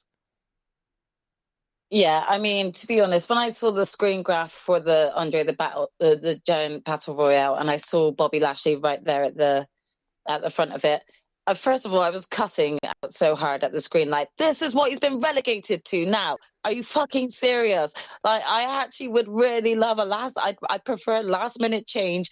Omos is injured. Brock took Omos out already, and Brock Lesnar and Bobby Lashley is coming for revenge for taking Omos out like that again, or something. Like, let's do another who ran over Stone Cold Steve Austin sort of situation. Run it almost over, put Bobby back in the WrestleMania picture against Brock. That's what we wanted in the beginning, and instead we get him on a fucking Andre the Battle Royale, which he should have won, and he did. So, rightfully so. But that still does not make up for the fact that we're not seeing him on the WrestleMania page this weekend. So I'm not going to lie, James, I'm a bit annoyed by this whole situation and the booking for Bobby. I think that, going outside of WrestleMania, like, they always kind of like do like a reset of the roster or whatever. I don't care. But wherever Bobby is, like, can we actually focus on booking him properly, please? Because this, for me, has been sloppy for him, and I'm annoyed. I'm pissed off. Like you rightly said, he had been the one to take the belt off Drew, not even a few years ago. He had, like, this great ongoing on again, off again feud with Brock that you've not finished, and instead we're getting like Omos versus Brock, which I'm not trying to badmouth Omos, but I would rather see Bobby versus Brock again, if I'm honest. So, yeah, I was pissed off. I'm glad he won the Battle Royal, but I was pissed off that he's not part of the WrestleMania weekend. Well, the thing is, like, the championship, the 2 tag matches, technically don't really need to be on there. Have the Andre Giant Royal Battle Royal kick off one of the nights at WrestleMania. At least you can have this talent at Mania, because there's enough talent in there. Like I said, Bronson Reed, LA Knight, Karen Cross should be enough, but they just didn't. And Legado showed they were complete marks, being welcomed into the LWO. Yeah, the LWO. I mean, I actually thought this was quite a good play on the, sort of like, I really love the design of the t-shirt, but again, I feel like it just doesn't help with this whole look that this aesthetic that they've got going on right now, which is a fan club. So I don't know. I'm not sure about this. No, it didn't work. And again, we have a WrestleMania showcase, a match with the women's, but we had Raquel Rodriguez, Baszler, Natalia, and Sonya against each other, while the partners watched from ringside, Raquel winning. Weirdly enough, Michael Cole pointed out Natalia entered in her 11th WrestleMania. What a stat that is for Natalia. She doesn't get enough credit, does she? 11th WrestleMania. I know. I mean, that was surprising to me as well. I hadn't realised that. Well, fair play to her. Would Sheamus and Drew be able to work together to beat Giovanni Vinci and Ludwig Kaiser? Yes, they could. But barely. And then in the main event segment, there was really no substance. American Nightmare talking about Tupac and California Love, with the Tribal Chief coming down to the ring and telling him to acknowledge him. That was it, And I know we're going to do predictions a little bit, but what kind of worried me is that we didn't see the Bloodline lay out Cody once. Not once has the Bloodline or Roman Reigns got the better of Cody in the build-up to Mania. And usually that happens. Yeah, that's actually true. And we have seen Cody kind of come out for the save before, getting in the ring with them, and they've just left him alone. They've not gone ahead. They've definitely had the numbers to be able to like overwhelm them as well. But they've not done that. So interesting. Is it over? Is it the end? Would that be the last Smackdown that we see Roman Reigns as undisputed WWE champion?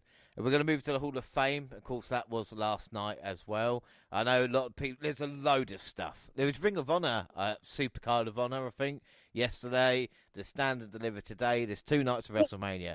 So I understand people have got to catch up. People have got to catch. Yeah. We've got the night after WrestleMania. We had Smackdown. We've got Rampage, if anybody's doing that. Do you know what I mean? There's a lot of stuff. There was a New Japan Impact show on Thursday night as well. Oh, there was. Oh, gosh. Okay, I'm overwhelmed. Listen, just pretend I'm going to be behind for a while, okay? Well, we're going to do the Hall of Fame quickly, and we're just going to talk a slim 2-hour runtime. Gone on the days of 4-hour shows. Then again, Hillbilly Jim is not giving a speech, so it won't be 4 hours. We'll be all right. Grace and Caleb Braxton hosting with Stacy Keibler, inducted by fellow Hall of Famers Mick Foley and Tori Wilson. I love Mick Foley, but goddamn did he look like the Penguin. He really, really did. Oh wow! I haven't actually seen that many pictures yet from Hall of Fame, but I'm gonna have to look at it and watch. Bless his heart. Keibler Stacy Keibler showed gratitude for the fans who supported her throughout her career. She was gracious, shined a light on the women who were influential on the evolution as a performer, and credited Fit Finlay for doing his best to turn into a wrestler. She said the Dudleys were her best teacher, and a shout out to Shane Hurricane Helms as well. I got to tell you something, Jxie. Stacy Keibler for me was my favourite as a raging teenager, so I can't be biased. So, what are your thoughts on Stacy Keibler? I mean, you know what? I was the biggest fan of her when she was actually teamed up with the Dudleys. I actually just thought that she meshed so well with them, and having been a fan of the Hardy Boys and Lita team up, I'd always been a fan of having like a tag team and a female sort of team up. Always have been, and I think that Stacy Keibler added to that for me growing up. It was just another. She did use her feminine ways, but she also wasn't afraid to get in the ring and actually do what she needed to do as well. So I'm really pleased that she was inducted in the Hall of Fame. Biggest highlights for me really was when she was part of the Dudley Boys team. Loved seeing them, all three of them together. Now up next was Andy Kaufman, who was one of the greatest and most influential celebrity performers in professional wrestling history. His long-term rival, Jerry the King Lawler, was unable to attend the assembly because of a recent stroke, so Jimmy Hart handled the honours. He spoke of Kaufman's dedication to his heel persona for introducing the newly enshrined performer's family. Kaufman's brother, sister and children accepted the honour on his behalf, delivering a short and sweet speech that filled the world with his love for wrestling. I find Andy Kaufman wrestling. Jxie, do you know a lot about him? Or, can I go into a little bit detail? I don't. So please do educate me on this. I don't know much about him at all. Right, so I find Andy fascinating. So a gifted comedian who gained fame for his absurdist stand-up routine and appearance on shows like Taxi and Saturday Night Live. He loved professional wrestling.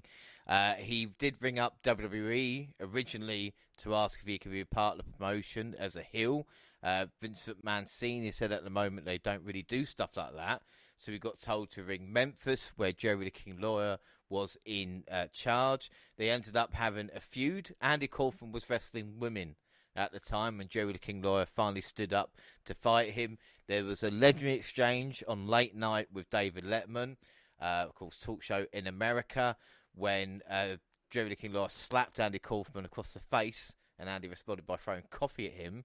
There was a film about it, Man on the Moon, in 1999, where Lawler appeared alongside Jim Carrey as Kaufman, recreating the iconic moment. This led, without Andy Kaufman, we wouldn't have Johnny Knoxville, who wrestled last year at Wrestlemania, and these type of comedians coming across. Sadly, Andy Kaufman passed away in 1985 at the age of 35, but his legacy remains an important part of history. Man on the Moon is one of my favourite movies of all time as well. Andy Kaufman, for me, definitely deserved to go into the Hall of Fame. I'm sorry if that bored you, Jxie.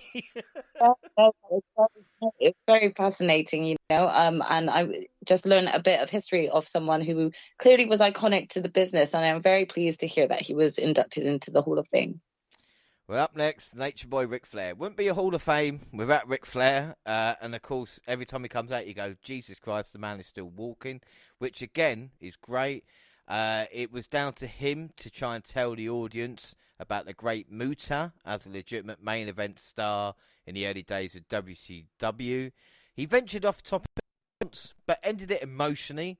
Flair thanked Muta for taking care of his son Reed a decade ago and said he would love him forever. Flair can do what he wants. God knows how long he has left. I think that's what people say when he does come out. Yeah.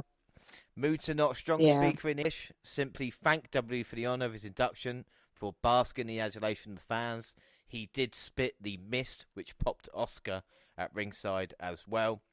And what's weird about this, Jxie, is that we've spoken about Muta losing to Nakamura in the New Year tour. His final bout was a great Muta character in the six-man tag team match, and of course losing to Naito as well. And this kind of puts a cherry on it, even from our perspective, in a weird way,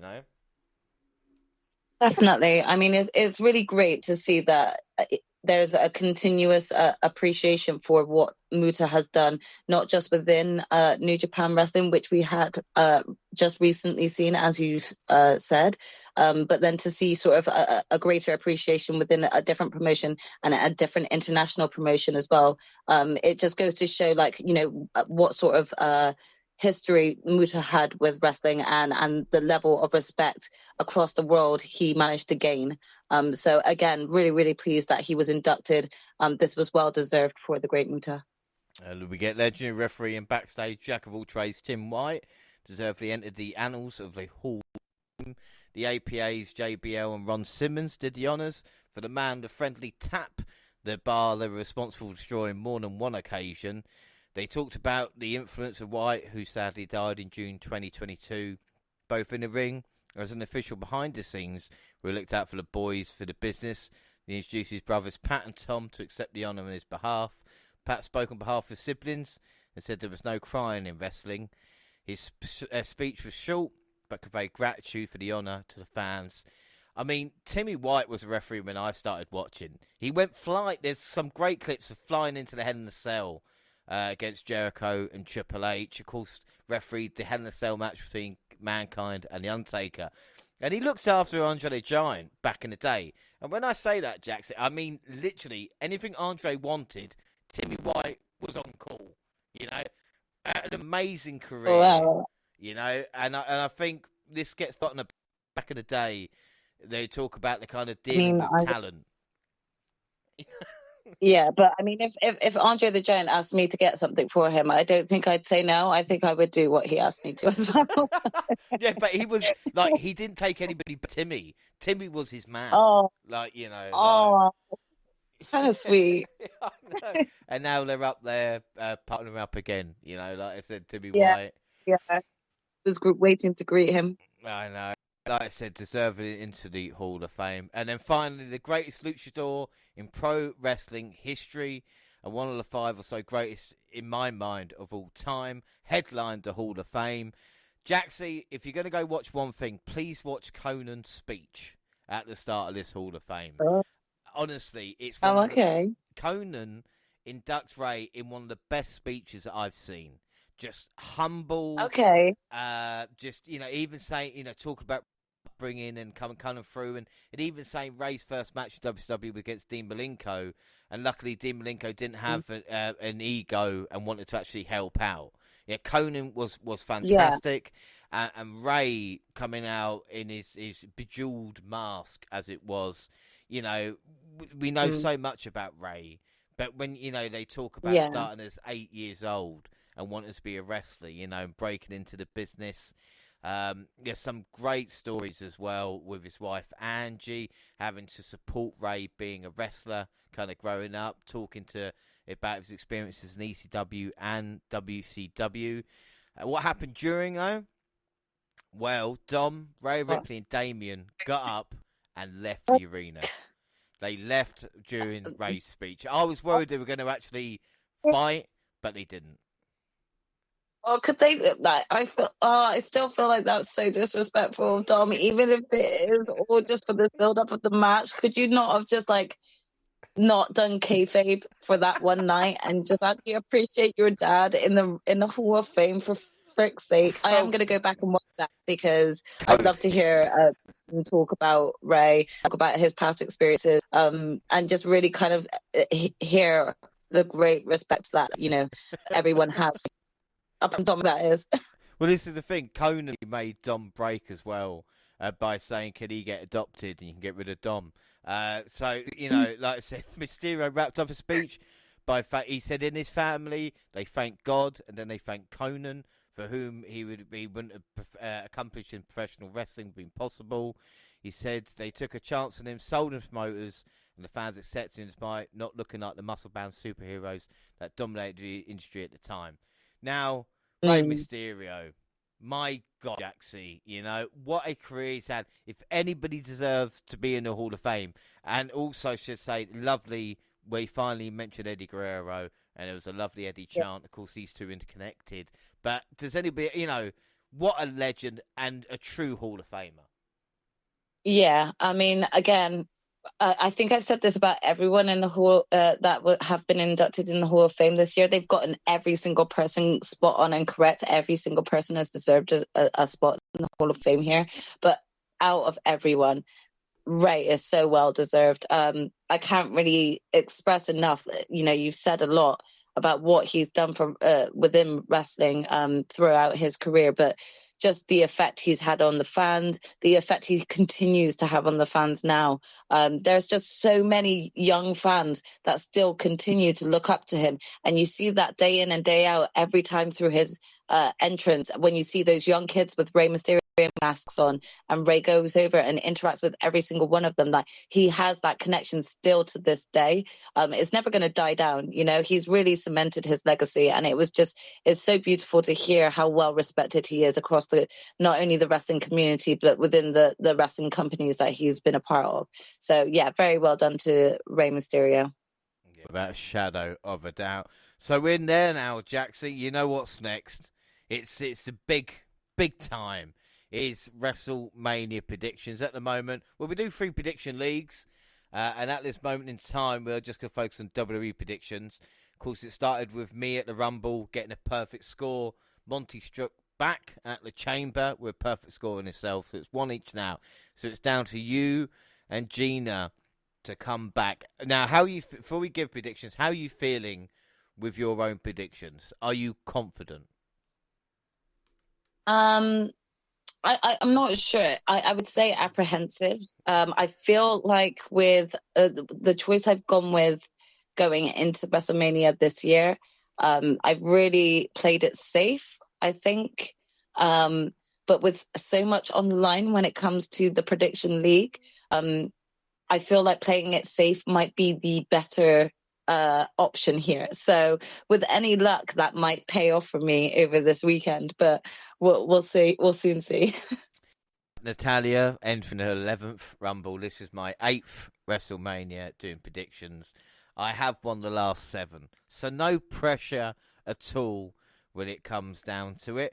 Of course, with Monty and Gina not being here, I will give Monty's predictions as well as my own. And Jax, are you happy to give Gina's as well? Yep, I've got those. She's already sent them to me, so we're all good to go. Oh, here we go then. So night 1, we know it's going to start off. United States Championship match. Austin Theory versus John Cena. I mean, I'll take this one to start because there's not been a lot of build-up. You know, we've had one exchange between two. Do you think that's affected this matchup by not having a proper build with John Cena not being there? Um, I mean, in terms of level of excitement of this match going into it, I don't think I'm overly excited by it. I think that we're going to get a good match, but again, the build up hasn't really been. I mean, do you know what killed it? I still don't understand why there was that promo of Austin Theory in the ring by himself, not talking to anyone. It really reminded me of early COVID days, you know, when there was no Yeah. fans. And I couldn't understand or work out why he felt like the need to do the promo where no one could hear him, where John Cena couldn't come out and like clap back or something. You know, it kind of felt like a bit of a I don't want to say my piece and then have John Cena come out and kick my ass for it. Do you know what I mean? So I'm Yeah. gonna just do it to no one and film it and then send it in. They definitely like oddly placed that in there, and I don't think it did anything to help build the promotion behind this match. No. Will this match be good? I think it will, but yeah, Well, the promo just has left it lackluster to feel excited for it. Well, we're going to get a John Cena WrestleMania entrance, you know, so obviously that's going to start the show. So it's going to be big. And the question Yeah. is, if Austin Theory beats John Cena, it is the biggest victory of his career, of his life. And you can count on one hand how many times people will pin John Cena clean, let alone at WrestleMania. But Right. irrespective of that, though, you know, Mm. I start us off. I will go for Austin Theory. Jaxie, what about you? We'll do ours and then we'll do Monty and Gina after, obviously. Yeah, of course. And I think this goes back to, what we were just kind of talking about on a previously having Theory beat Edge on a Raw. I'm just kind of looking at going into this match that he's got with John Cena in a way where there is potential for him to like continuously grow, but he's given me very much young Randy Orton vibes. And what I mean by that is just having these amazing opportunities and actually really blowing not only the crowd away, but the executives and everyone else watching behind. So I have gone with Theory myself on this because I truly believe that this could actually be his time to really shine and a giant push. And what better way to have him defeat not one legend, but two consecutively? Well, no surprise, Monty has also gone Austin Theory. So Monty goes Austin Theory. So what about Gina? Yep, is a straight flush. Gina's gone Theory too. Excellent. Right, up next, we've got Braun Strowman and Ricochet versus Street Profits versus Alpha Academy versus Viking Raiders. Again, a showcase of 4 teams. Jxie, what are you thinking about this? Again, I understand why they're doing this, like as a showcase, because of the fact of the Usos currently holding both belts. So it's, a way of being able to showcase 4 teams. I've not really felt much build up again going into this match personally. So I'm not sure that my level of excitement is at where it could be if we, had some real decent content coming out of tag team wrestling as of late within WWE, but it's not really been there. I have played it safe with this one, and I've gone with a Braun Strowman and Ricochet. So you've gone, yeah. As, again, I don't know why. I don't know why I thought, yeah, this is, maybe Braun and Ricochet. I was thinking, right. So, Zayn and Owens, chances are they're going to win the tag titles. Spoiler alert, right? You're going to need challengers. Would it be the Usos straight away?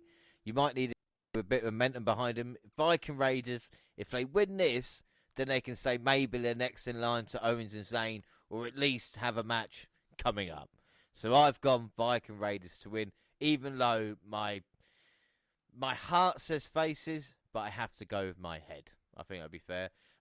What about Gina's one, Jxie? So Gina has gone with the Street Profits on this one. Ooh, shit. I wonder then if that's it.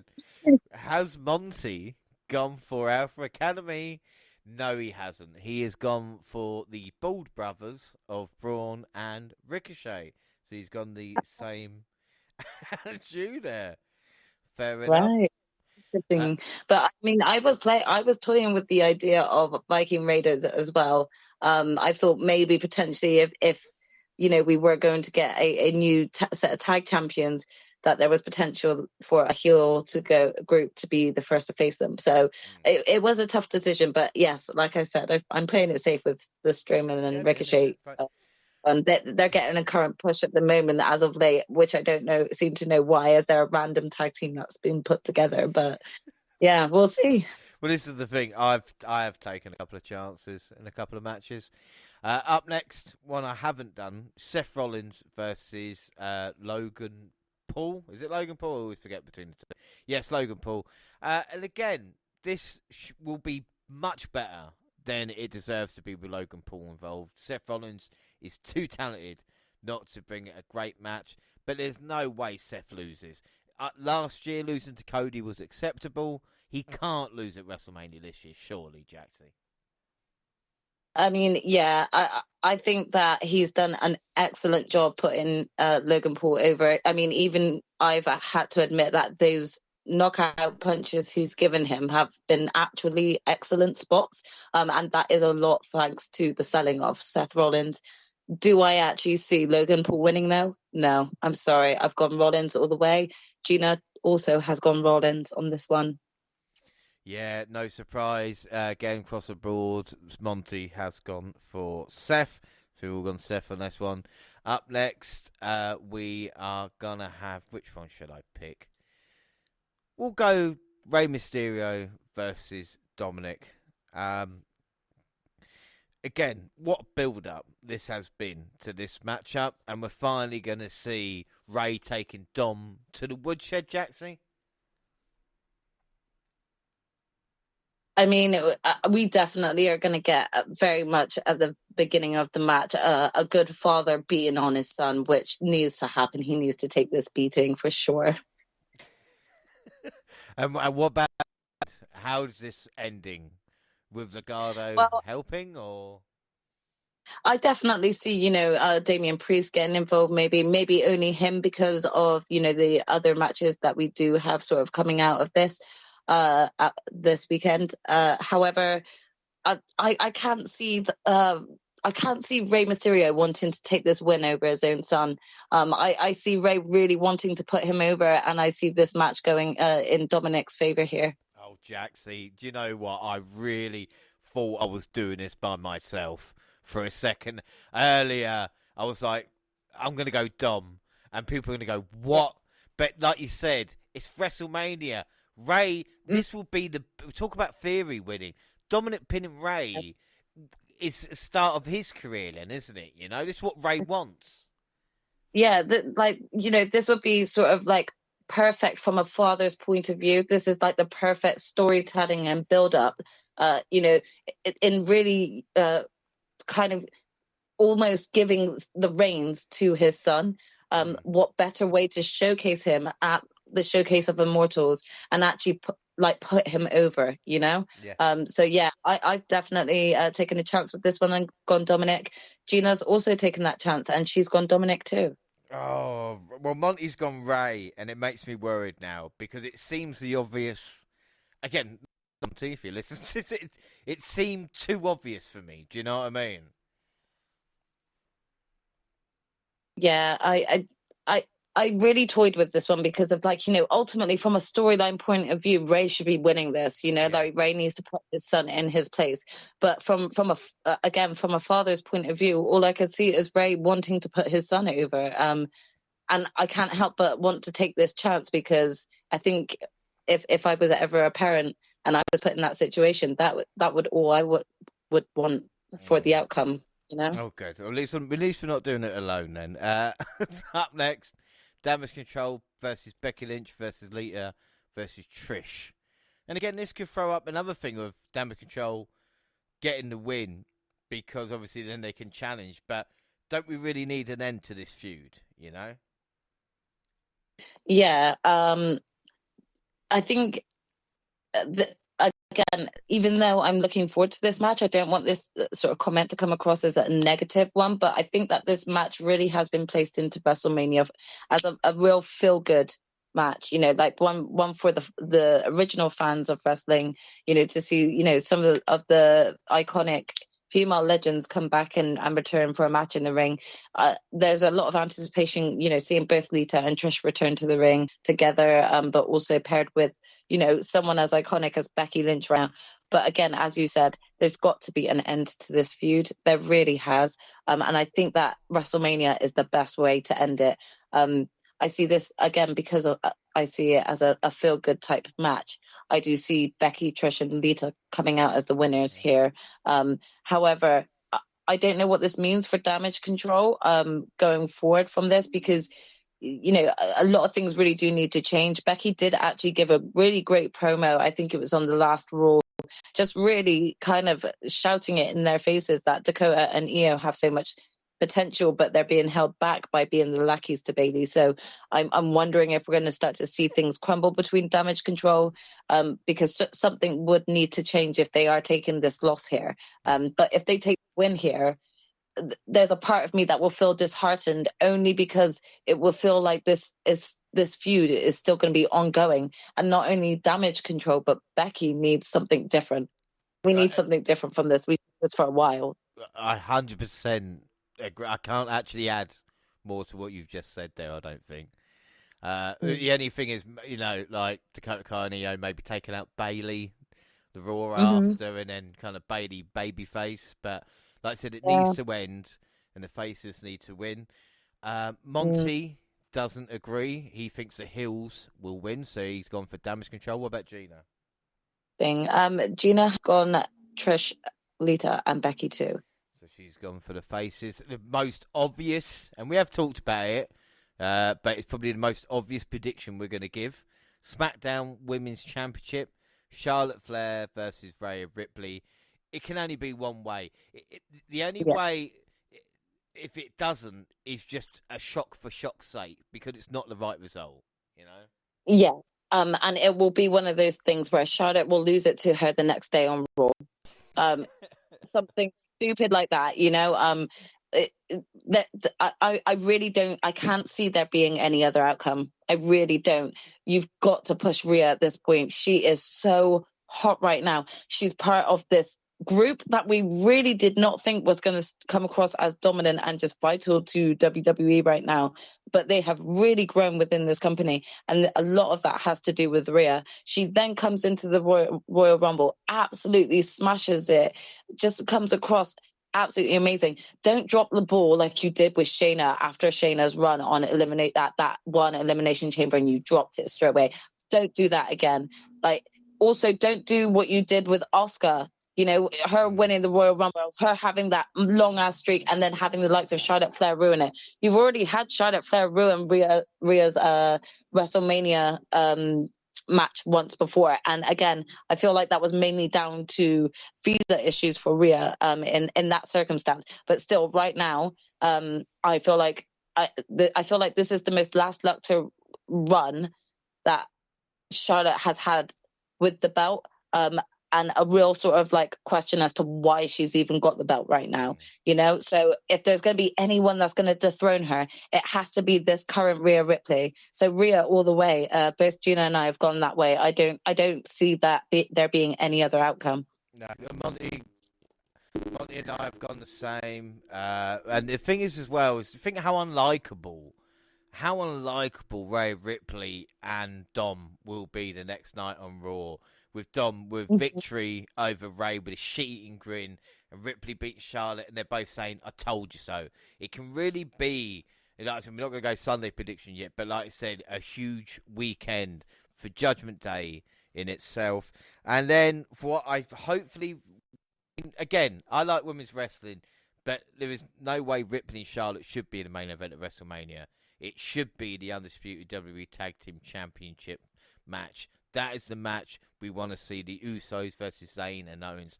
I think you would agree, and like I said, it's the biggest match for tag team titles that maybe ever has happened at WrestleMania. There's a lot of pressure going into this match, not just from, you know, a title picture point of view, but, you know, there's been a lot of promotion lately on sort of like the brotherhood of Jay and Jimmy, and sort of the growing recent reunion of Sami and Kevin Owens. So there's a lot of like emotions going into this from a title picture point of view, from an emotional point of view, like connected to each of the characters here. It really does kind of need to main event it, in my opinion. I feel like this match could go really hard. We know how talented Kevin and Sami are as independent wrestlers, but, you know, those of us that did actually watch them when they did tag together back in NXT just know how brilliant they are and know how well they can work with the Usos. So this match is just going to be very high caliber, very excited going into WrestleMania and seeing the outcome for this, because yeah, this is going to change like the dynamic of wrestling as we know it, like going into sort of SummerSlam and stuff. So it's going to be very interesting to see. But it also is a kind of, you know, 600-day reign of the Usos coming to an end. It will be Sami Zayn and Owens finally getting that victory. The crowd reaction is going to be electric, you know, when they get, hopefully Sami will get the pin. Maybe even like tell a little bit of story. But again, this is another thing of breaking the armor of Roman Reigns in a weird way. If you take out the Usos, you know, then you're left there without bodyguards, so to speak. You know, shot. Yeah, exactly. It's Infinity Stones. You know, it's like. It also kind of still feeds into everything going into night 2 of WrestleMania as well, and what's going to happen within the main event of Cody versus Roman. Because like if you go back and remember one of Cody's promos to Roman, he does say about like, you know, what happens when the Usos lose their belts, what happens when they decide that like you're not, you don't benefit them anymore and stuff like that. So this is, this match has got a lot of significance going into night 2. So there's a lot riding on this, And we've all gone faces, we've all gone. Yeah, I don't think we can go any other way. And I hate going against the Usos. They're my boys, but yes, it's got to be a Sami and KO win here. Yeah, now it'll be quite an interesting night 1. We're going to move on to night 2 now as well. And of course, don't worry if you're listening to this and wondering when we're going to actually review it. We'll be back on Wednesday with Monty and Gina. It'll be a bit crowded then, but I'm going to get used to this. But no, it's fine. And we'll do the review. So night 2 now. We'll start with Liv Morgan, Raquel Rodriguez versus Ronda Rousey, Shayna Baszler versus Natalya, Jxie versus Chelsea Green and Sonya Deville. Now, Jxie, I mean, usually I'll probably go for faces in this because I did go for the heels on the Saturday night. But with Rodriguez getting the pin on Smackdown, I think I've got to back the heels in Ronda Rousey and Baszler. But again, piss poor build-up for Baszler and Ronda heading into WrestleMania. Yeah, they just got inserted last minute, and it was really disappointing because, I mean, I'm pretty sure that one of my sort of overall predictions for the year, no, I think it was a prediction for WrestleMania actually, was to see Ronda and Shayna teamed together.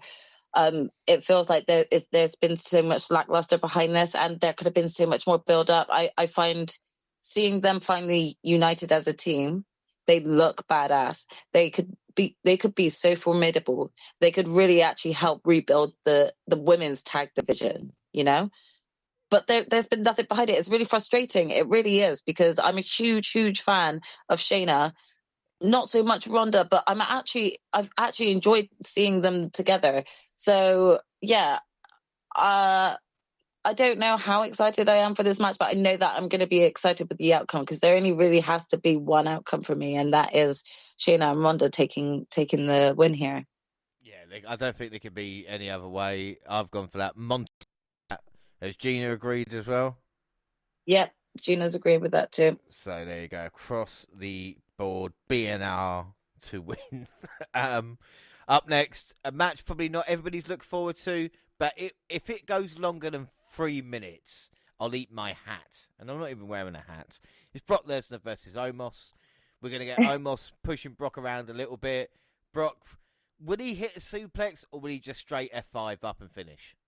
Can Omos even take a suplex? Do you know what? I think that you're extremely right. It's going to be a very quick match. I do also think that it's going to be one of those ones where we will get teased that Brock will attempt a suplex, realize he can't, and then end it on an F5, and it will be just like that, done. Yeah, with a choke slam attempt, either quick kick out, up again, that kind of the Brock stuff that we just have had for the past year. It seems now. Yeah. But it's a bit of a surprise here, because I've gone Brock. I assume you've gone Brock Lesnar as well. I have. Monty's gone Omos. Oh, that's a surprise. Yeah. What does he know that we don't? I don't know, because he has also gone Brock. So I want to know Monty's thought process going into this match. Yeah. Well, if he gets it wrong, we can take the piss out of him on the show Wednesday, No, will be. I will be. Something to look forward to. That type of moment from Guardians of the Galaxy with Drax, when he's just shouting in Chris Pratt's face, so "You must be so embarrassed." Yeah, that's going to be me. Yeah, it's going to be Brock. Should be Brock that wins that. We have Hell in a Cell, Edge versus Finn Balor. Again, Balor talk about bringing the Demon. What are your thoughts? Because for me, the Demon can't suffer much more, can he? Yeah, no, again, I think I talked about this previously earlier in the podcast, but I just feel like if we're bringing the Demon out at WrestleMania, like it's got to be, it's sort of in his favor, especially calling it Hell in a Cell, putting Edge in a Hell in a Cell with a demon. That's not a good look, you know. And again, I still think that Finn Balor is just an excellent wrestler that's not really been given the greatest of recognition, you know, and had the greatest of luck when it comes to being able to get a push. So, I mean, what better way to push him even more if he wins here against Edge? I think this match has a lot of potential to be an underrated, great wrestling match between both wrestlers. So I think this is one to like kind of keep an eye out on, because I think this one could surprise us. Yeah. So you've gone Finn, I would assume. Yeah, I've gone Finn. I've gone Finn. What about Gina? Gina's gone Edge. So has Monty, and they're both not here. Interesting. Answers before, maybe. I'll tell you what. How annoyed would we be if both of them are doing another show tonight? Hey, would we? Right. The Monty and Gina show. Yeah. This is better. This is better. Trust. Yeah. Yeah, Finn. I think Finn has to get the win. Up next, Intercontinental Championship. Gunther versus Drew McIntyre versus Sheamus. Jackson, my heart can't take much more with Drew McIntyre being involved here. How do you see the Intercontinental title match playing out? This is definitely going to be a hard-hitting match. It's so hard because I think my answer would have been different if this had just stayed to the original what I thought it was going to be, which was Gunther versus Sheamus. So yeah, this has definitely changed my answer, making it a triple threat. So going into this, I've actually put like I don't know if this is a bold choice or if I'm playing it safe here, but I've actually gone with Gunther to retain. I see like Sheamus and Drew being too pig-headed enough to let either one pin Gunther. And I see that there's going to be, I feel like there's going to be more of a feud leading into SummerSlam. That's going to be Drew McIntyre versus Sheamus. So I've gone with Gunther to retain here. Yeah, no, I've done the same. You know, I've got rules. But triple threat matches or multi-man matches usually go for the champion. So, yeah, Gunther to win, probably over Sheamus or some shenanigans involved. Monty's gone Sheamus to win, and I assume it's just, you know, Sheamus to beat, I guess, you know, Gunther straight up. We'll ask him as well. What about Gina? Yeah. This is very interesting because Gina also has gone Sheamus. So I see. Compared answers. This is going to be interesting. I will be asking them about their thought processes going into these two matches. Well, speaking of two matches, we've got two matches left to predict. The penultimate one, Raw Women's Championship, Bianca Belair versus Asuka. Man, as I said earlier, we should be loving life at this moment, getting a Bianca Belair versus Asuka match. When we know what Belair does at Mania, with it be Sasha Banks, main event a couple of years ago, the banger with Lynch. We know what Asuka's like. The match, though, can they get the crowd invested, depending on where they're placed as well?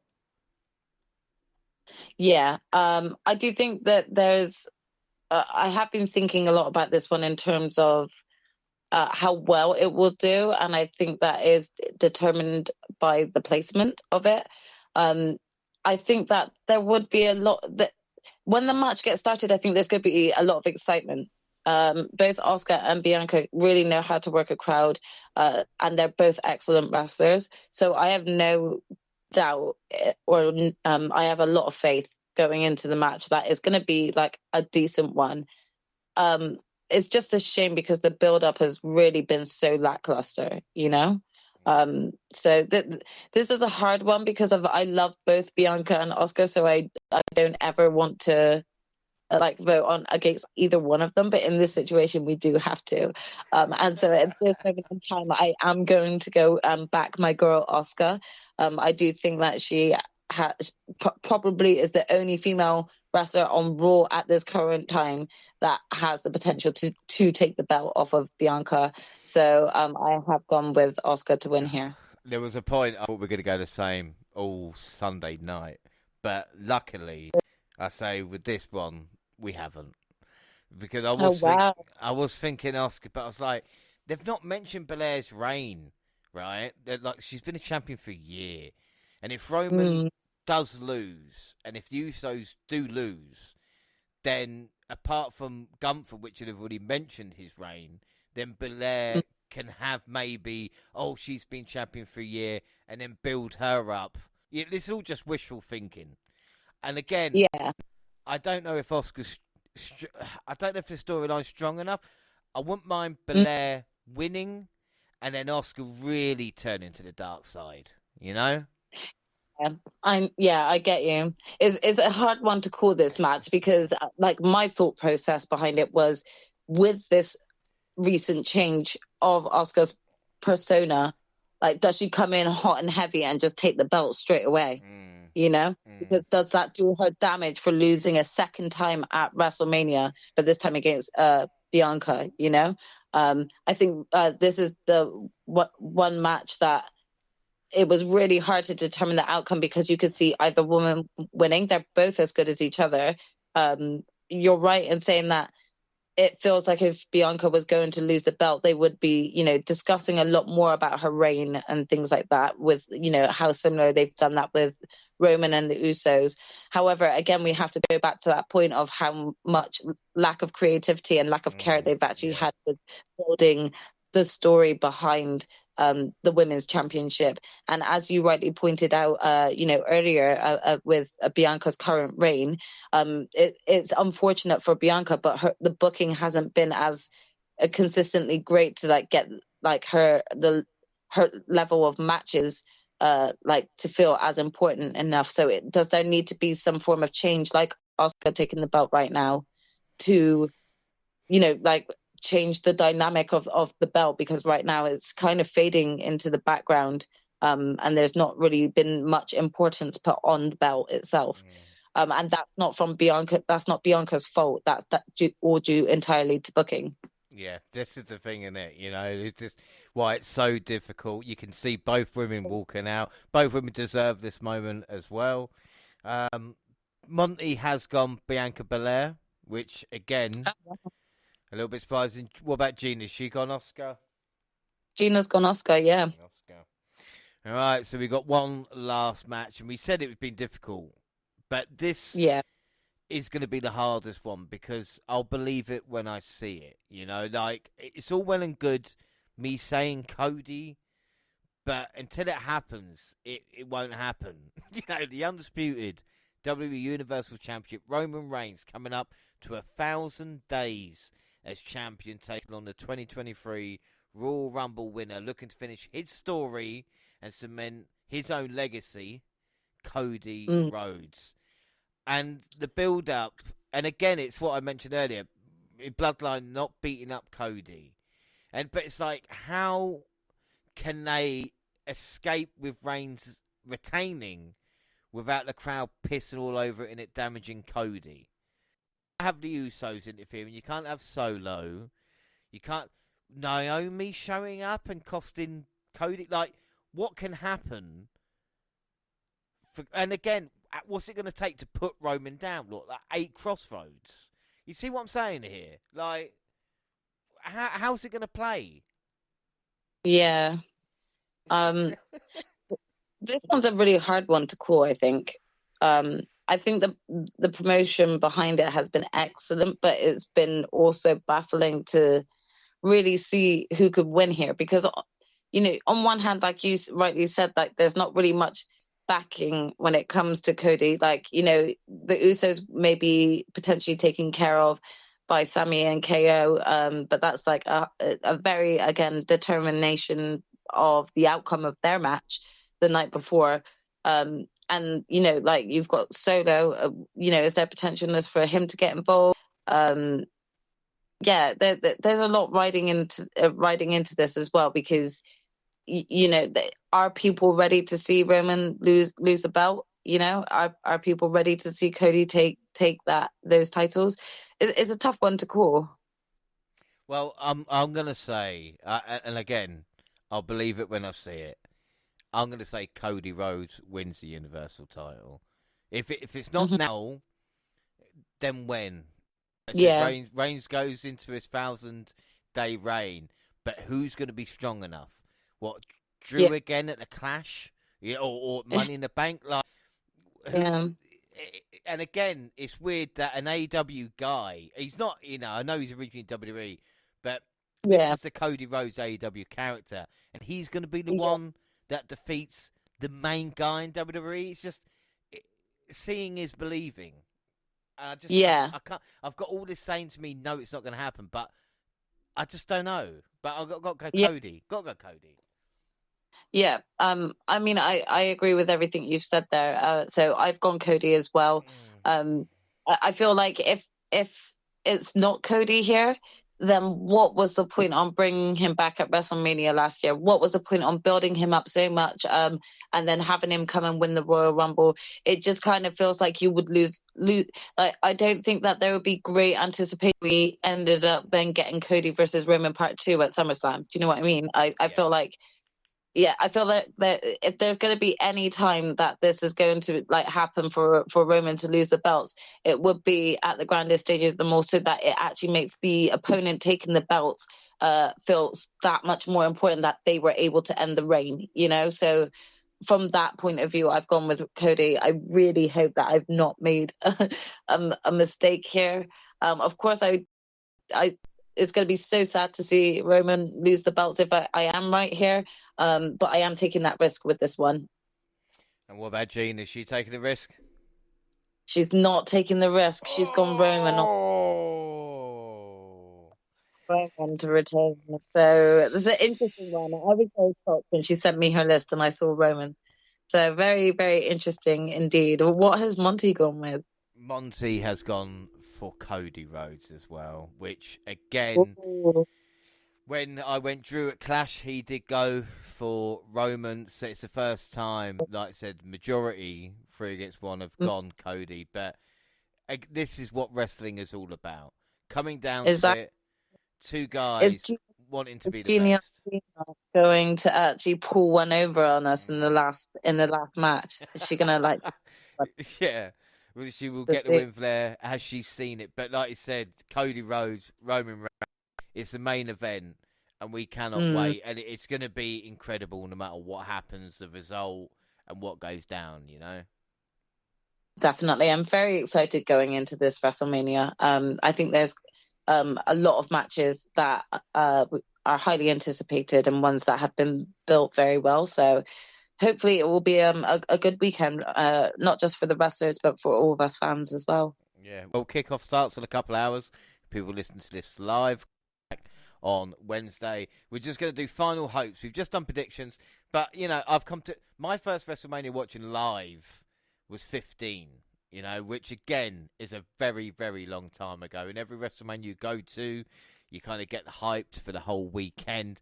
But there has been some stinkers, especially on the WNR podcast. Go back WrestleMania 32 or 33 or 34. Well, you get the idea, right? But I'm hoping this year, with night and Sunday night the way they are, we always, as I ask, get a 5-star match. We get a moment that will be remembered forever, and that the main event delivers. And you're looking at this 2 nights of action, surely that can happen, what do you want going out of this? Would you look for at the WrestleMania, and what do you want when we're doing the review on Wednesday? What do you want to either happen, or what do you need? Because I want to be talking about a match of the year candidate, and of course an incredible WrestleMania main event. Yeah, again, I think that there's a lot of anticipation going into a certain few matches. It's going to be really interesting to hear of the outcome from, or the impact that we're going to get from the Bloodline matches. I think that is the most anticipation right there. Depending on the outcome, if that's a double loss, I'm expecting a lot of impact and repercussions turning up on Monday Night Raw going forward, so it would be interesting to see.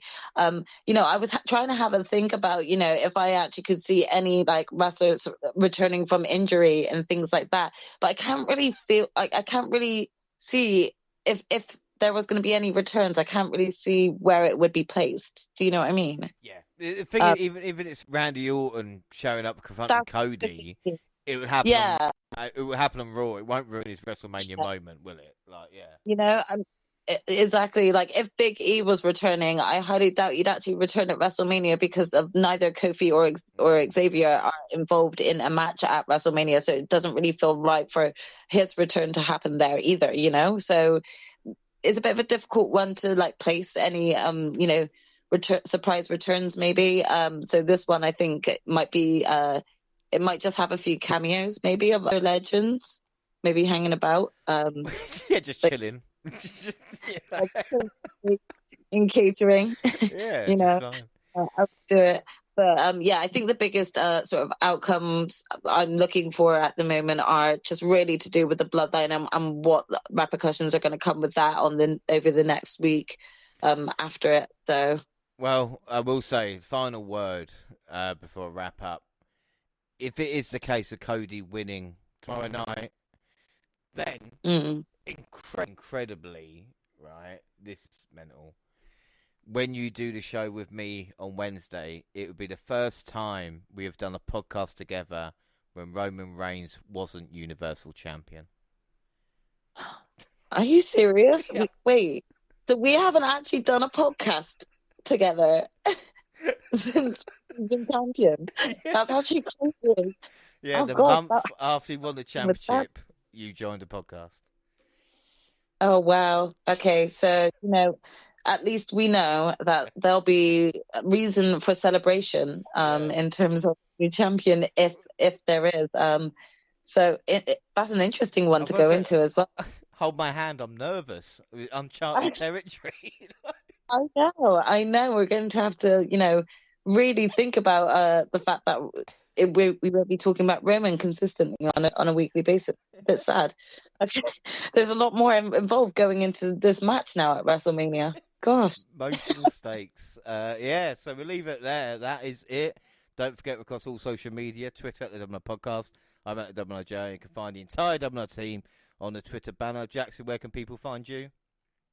I'm on both Twitter and Instagram at Jxie Scarlett. The WNR also on Facebook and Instagram across all Google platforms. Send us an email at WNRpodcast@gmail.com. YouTube, WNR Podcast, with the latest clips and podcasts at the same time on YouTube as do SoundCloud on your phone. Also Spotify and iTunes, where you can download, subscribe, rate and review there. So that is it.